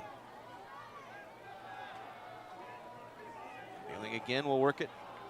Looking left, now protection breaks down, gets out of a potential sack, steps out of that, comes back over the middle. Ball's thrown high and it's picked off. Went through the defender's hands and it's intercepted by Frankie Gazzano. The junior out of Roselle, Illinois. Gets the 3rd pick of the afternoon for the Redmen. And you can tuck this one in bed. This one is over this afternoon. 6 minutes to go, 55-12. Redmen ball at the 40-yard line. I've just got to kill some time here. Redmen with 3 interceptions this afternoon.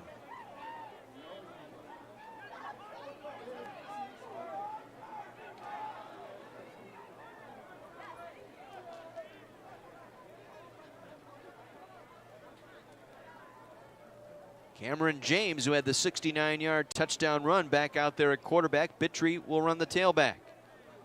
Again, it'll be Bittry. Comes back around the right side. Tries to stay in bounds and does across the 40 out to the 43-yard line.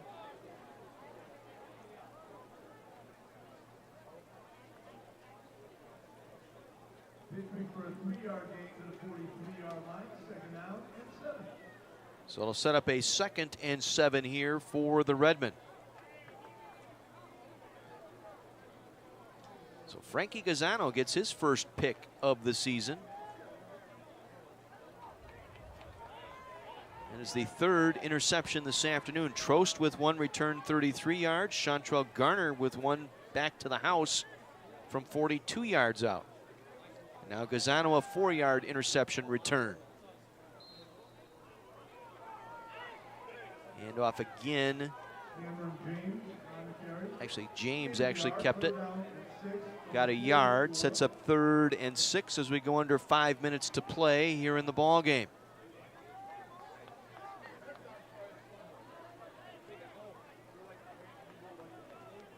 So the Redmen are going to get to 2-1 in conference play, 4-1 overall. The bye week right in the middle of the schedule next week, so they'll have some time to clean up a few things, work on particularly the penalties today.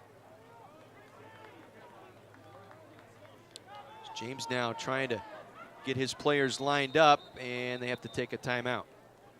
Timeout, Carthage, their first. A lot of confusion out there for the Redmen, so they take the timeout, stopping play with 4.5 minutes to go. Wheaton leading Wesleyan 10-7 with about 10 minutes to go. 24-19 Augustana over Elmhurst. Milliken leading North Park 30-13. North Central all over the Grizzlies of Wash U 42-17.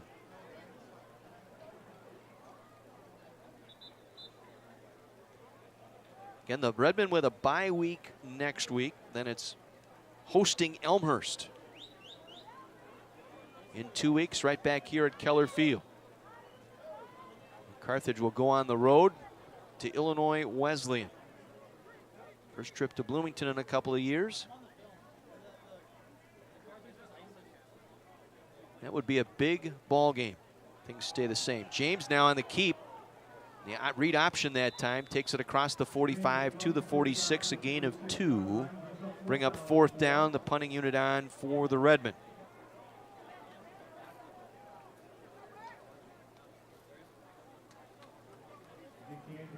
So Candry on to punt here for the Redmen.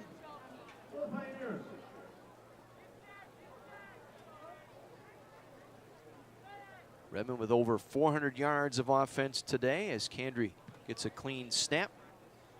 Ziski makes the reception at the 17. Again, made the first man miss out to the 25 where he's leveled there. Darren Funches there to make the tackle for the Redmen. Funches will stay in and play at the defensive back here. He'll work on one corner here. See if we get our first look at Noah Strasser today. 3:47 to play here in the ball game.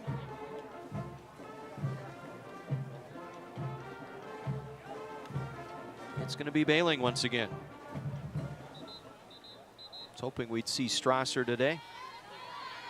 Wilmot grad, a senior for Carroll.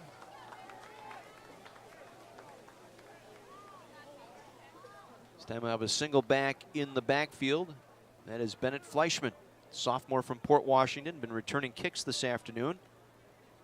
Going to be a read option. He's going to keep it, now throw it. He's going to complete the pass out to the far side. There was a man in motion. Zitsky made the catch across the 30, out to the 34-yard line. A true RPO there. Read option fake on the handoff, then pulled it back out, took 2 steps back, and then dumped it out to Zitsky on the left side for a gain of 8. Sets up a 2nd down and 2. Frankie Gazzano, who got that interception earlier, able to make the tackle for the Redmen. 2nd and 2 from their own 34-yard line. Redmen showing blitz. Here they come. They hand it off. Fleischman going to be stopped in the backfield for a loss. Not much doing there. Kevin O'Boyle in on that stop. Brandon Holy also there for the Redmen. Again, they were showing a safety blitz that time and then sent Holy in the slot here on the near side. Got his first piece of Fleischman for the loss back to the 29-yard line.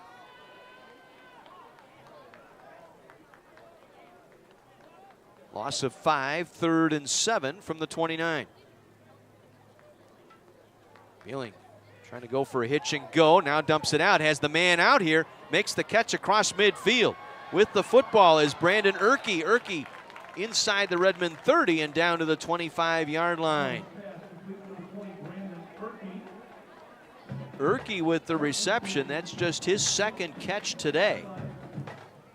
Those is a big play down to the Redmen 25-yard line. 1st and 10 for the Pioneers now. Late here in this 4th quarter. 2 minutes to play. Redmen up 55-12. Goes for 45 yards. Gazzano able to finally get him down. From the Redmen 26. 1st and 10 Pioneers. Beeling again puts it up. Comes back near side. Completes the pass. Erke again with the catch. Goes out of bounds. at the Redmond 19-yard line.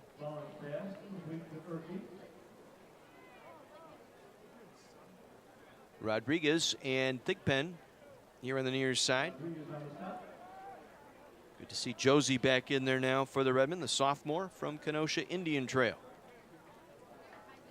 They'll mark it at the 19.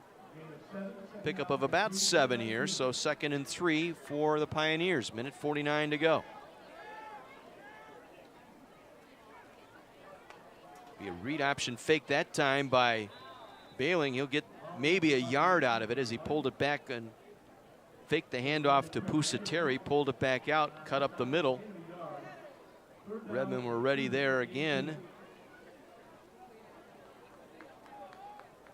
In there for Carthage on that stop. Looked like that was Trevor Anderson. Pickup of 1, so 3rd and 2 here for the Pioneers. Minute 15 to go. Redmond again showing blitz as they fill the gaps. Here they come. Bailing under pressure, has to get rid of it. Completes the pass to Erke. It'll be a first down at the Carthage 13-yard line. Wrestling him down to the turf that time for Carthage was A.J. Jeffries.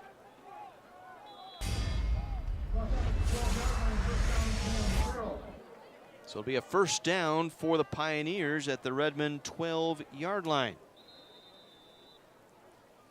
Timeout, Carroll. And now Carroll wants to take a timeout here with 50 seconds to go in a 55-12 ball game. Are you kidding me? First and 10 from the 12-yard line. Prolonging the agony here. Down 55-12. And the Pioneers want to run some plays. Well, Bailing today, 17 of 25, 216 yards, 2 touchdowns, 3 interceptions today. One of them returned for a touchdown. He's been sacked once today. Erke now 4 catches for 96 yards. Ludke 2 for 55. Rushing the ball, Bailing 14 carries for 32. Fleischman 2 carries for 13. Keels 4 for 12.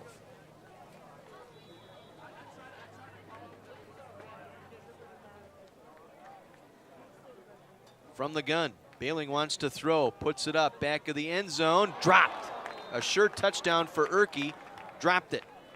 He felt pressure that time as it was Josie Rodriguez again on the coverage. It goes incomplete, stops the clock with 46 seconds to play. 2nd down and 10.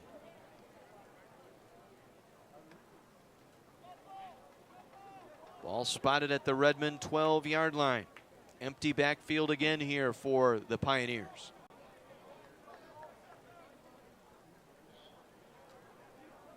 He's going to move the tight end closer to the line of scrimmage. Wants him off the line of scrimmage. Play clock down to 3. They just get it away. Bailing going to throw it out there. Ball's up, looking for Erke in a turning route at the back corner left pylon. It goes incomplete. On the coverage for the Redmond, Brandon Holy, the safety, a junior out of Bolingbrook.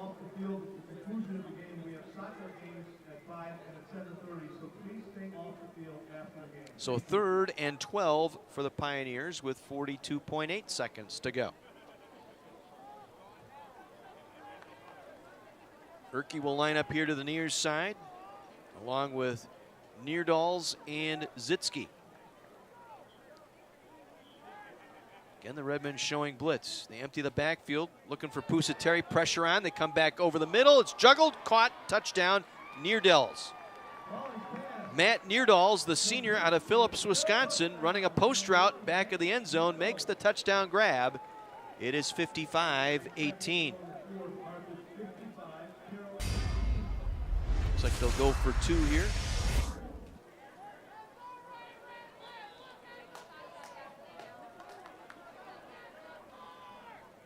So they'll keep the offense out there, looking for 2.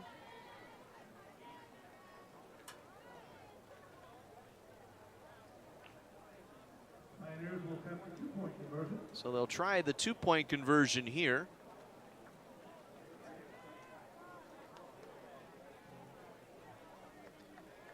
Empty backfield once again.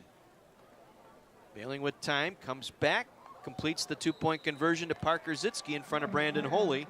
Makes it a 55-20 ball game with 39 seconds to go. A 9-play, 74-yard drive, taking better than 3 minutes. Bailing's pass to Neerdals for the touchdown. For Neerdals, his first touchdown reception of the year. And Zitsky for the two-point conversion, and it's a 55-20 Redmond lead here. Final seconds of this one.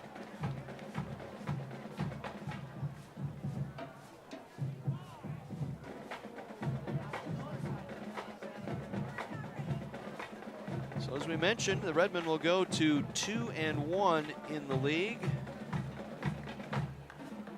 4-1 overall. Carroll will fall to 1-3 overall, 1-1 in league play.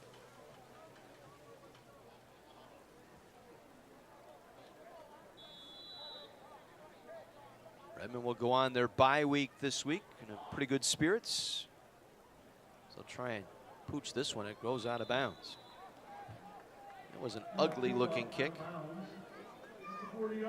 Not sure what Eidelman was trying to attempt there. Probably not to get a return. Kick out of bounds. Ball will be placed 5 yards from the spot. First down. So that one went out of bounds at the 40-yard line. So the Redmond will get it at the 45. With 39 seconds to play, I would suspect the victory formation here for Cameron James, the third quarterback used today for the Redmond. And Carthage will retain the Civil War musket. They will win their 7th straight in this series and improve their overall mark over Carroll to 28-13. As James will take the knee. And that will do it here this afternoon. The Redmond with 34 first quarter points. They roll 55-20 over the Carroll Pioneers. We'll pause and take a 2-minute break. When we come back, we'll run all the scoring numbers, some of the other numbers for this ball game today. We'll also visit with head coach Mike Yeager in our post game. Again, your final this afternoon from Kenosha, Carthage 55, Carroll 20. On your home for Redmond Athletics, Kenosha's radio station, AM 1050, WLIP.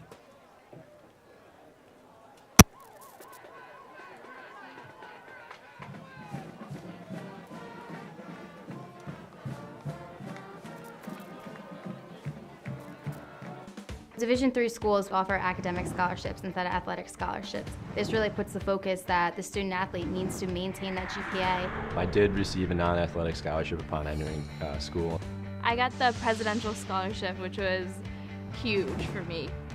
I think there's more opportunities for academic scholarships in Division III. A lot of people pick schools just based on the sport and don't get that experience. Being a Division III athlete and developing my leadership skills has definitely put my name out there and helped me get more recognition on campus, but more recognition nationwide. I did win the Jostens Trophy, which is based on leadership, academics, and then how well you do on the court. I'm also the Schwartz Scholar of my class. Schwartz Scholarship is basically a scholarship that is given to a student who's identified as a likely leader. And the end of the day, it won't matter how they play on the field, it will matter how they do in the classroom.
Redmond got off to a hot start here in the first quarter and never looked back as they rolled to a 55-20 victory over the Carroll Pioneers this afternoon at Art Keller Field.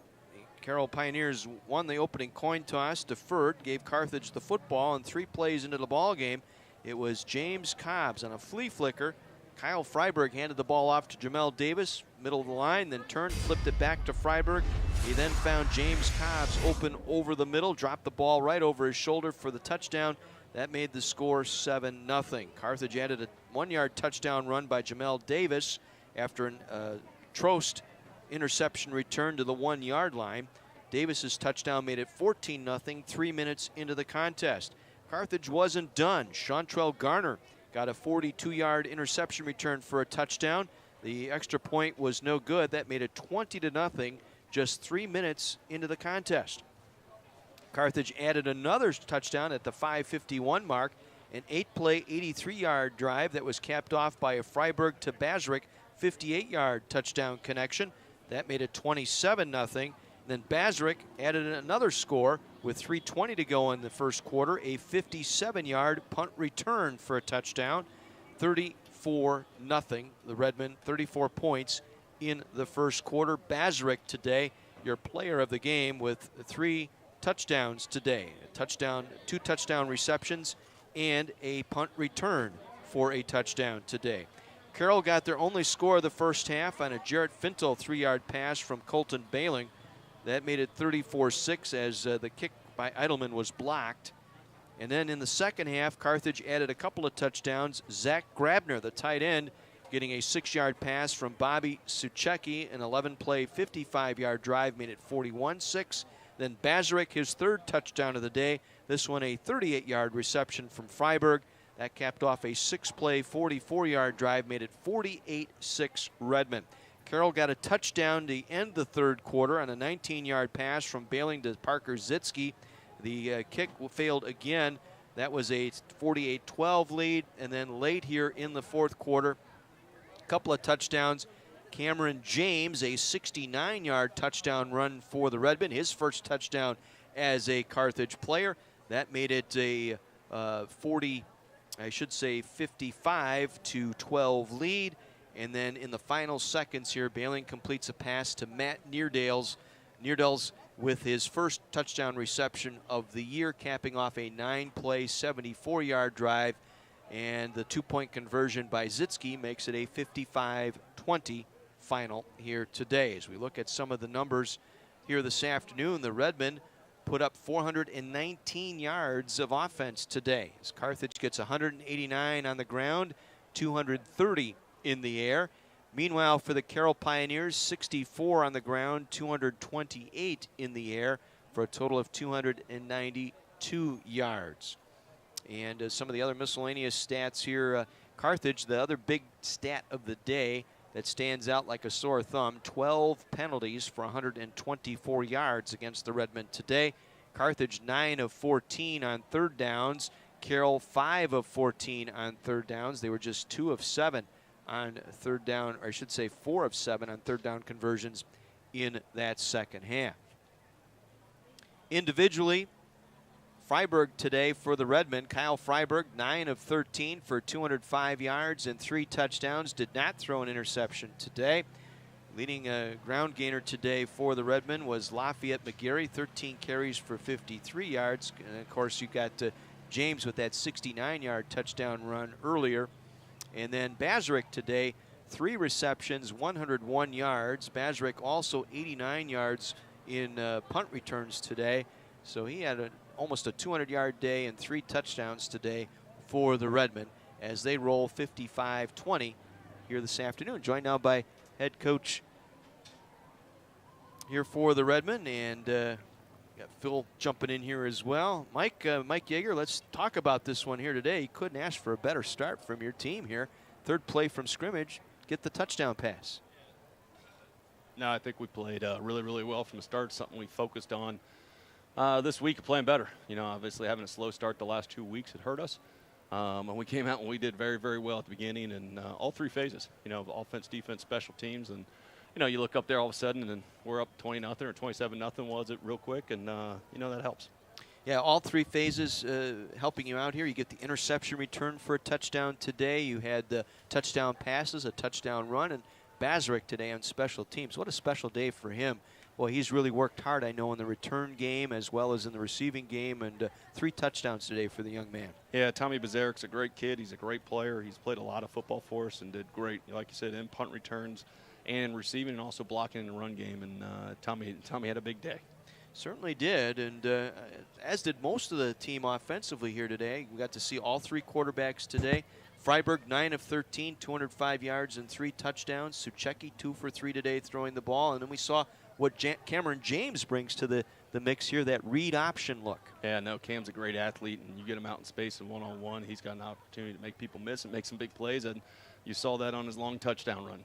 That was a read option play where he at last second pulled out of the Bittry's belly and then cut around the near side where he saw the end collapse and go the other way, and that left him some open space. Yeah, no, he did a great job reading it, and like I said, he's going to win most of those battles against a defensive lineman one-on-one in space.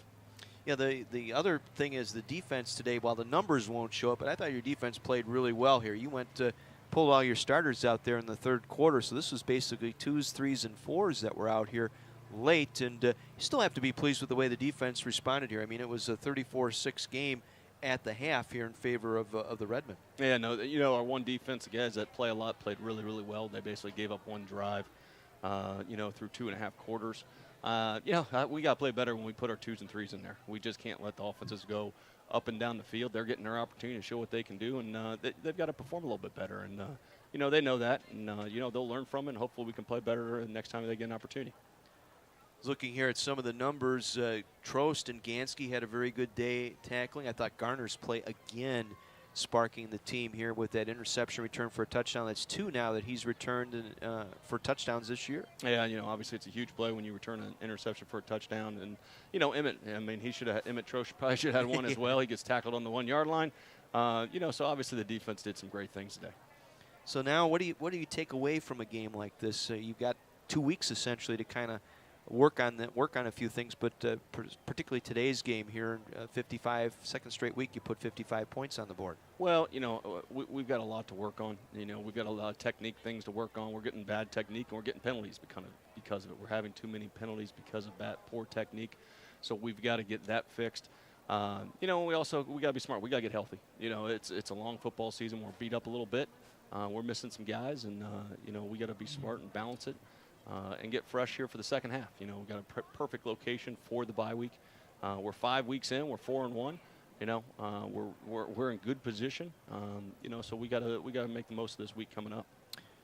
Well, and you got Elmhurst here in 2 weeks. They just lost now to Augustana today, 24-19. I'm looking at the scores here. Illinois Wesleyan has come from behind here late to beat Wheaton 14-10.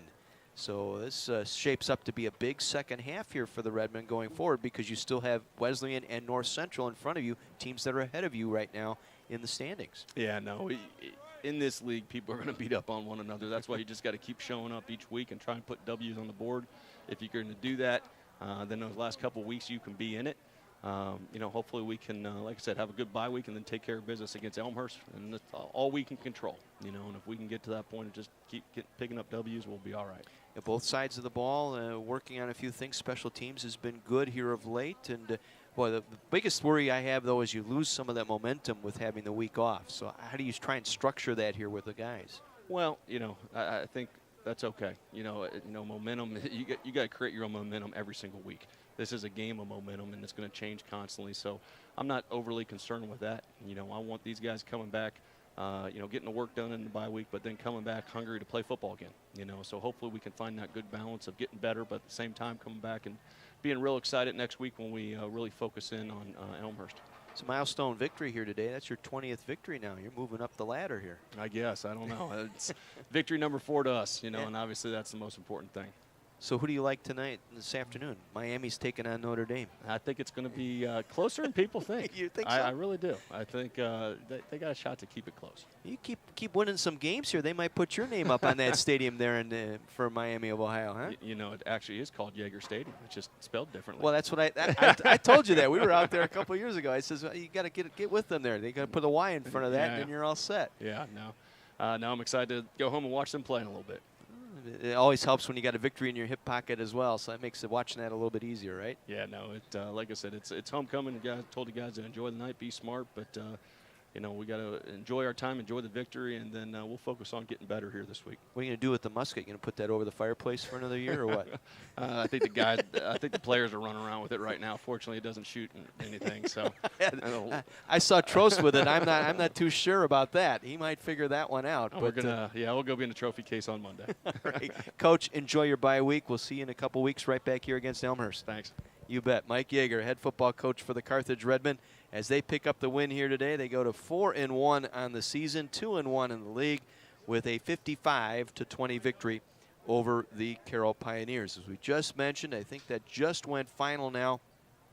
Illinois Wesleyan and over number 5 Wheaton today. I think that was a final, and we'll double check that before we go off the air here. And that is a final, 14-10. In favor of Illinois Wesleyan. So they pull off the upset, hand Wheaton their first loss of the season. So Illinois Wesleyan now at 4-1. Wheaton also at 4-1. Other finals this afternoon, Augustana gets their first conference win of the season as they knock off the Blue Jays 24-19. And then you have the Milliken defeating North Park today 30-15. Late in the fourth quarter, North Central is on top of Washington University in a non-conference match, 43-24. So if the new standings hold, North Central at 3-0.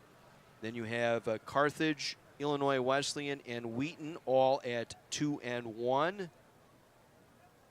And then you have Carroll at 1-1, Milliken at 1-1, Elmhurst at 1-2, Augustana 1-2, and North Park 0-3, your new standings as of this afternoon. So the Redmen, on the heels of a 34-point first quarter, cruise to a 55-20 victory today.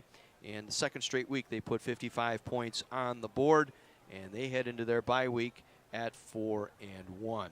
That'll wrap things up this afternoon from Art Keller Field in Kenosha. My thanks to Scott DeLabio engineering the broadcast back at our Pleasant Prairie studios. Thanks to Mike Love, John Voinovich, Mike Murphy for all of their work in engineering the video broadcast for you this afternoon. Once again, the final score, Carthage 55 and the Carroll Pioneers 20. I'm John Weiser. Thank you for tuning in to Carthage Athletics, heard exclusively on Kenosha's radio station, AM 1050, WLIP Kenosha. Have a great afternoon, everyone.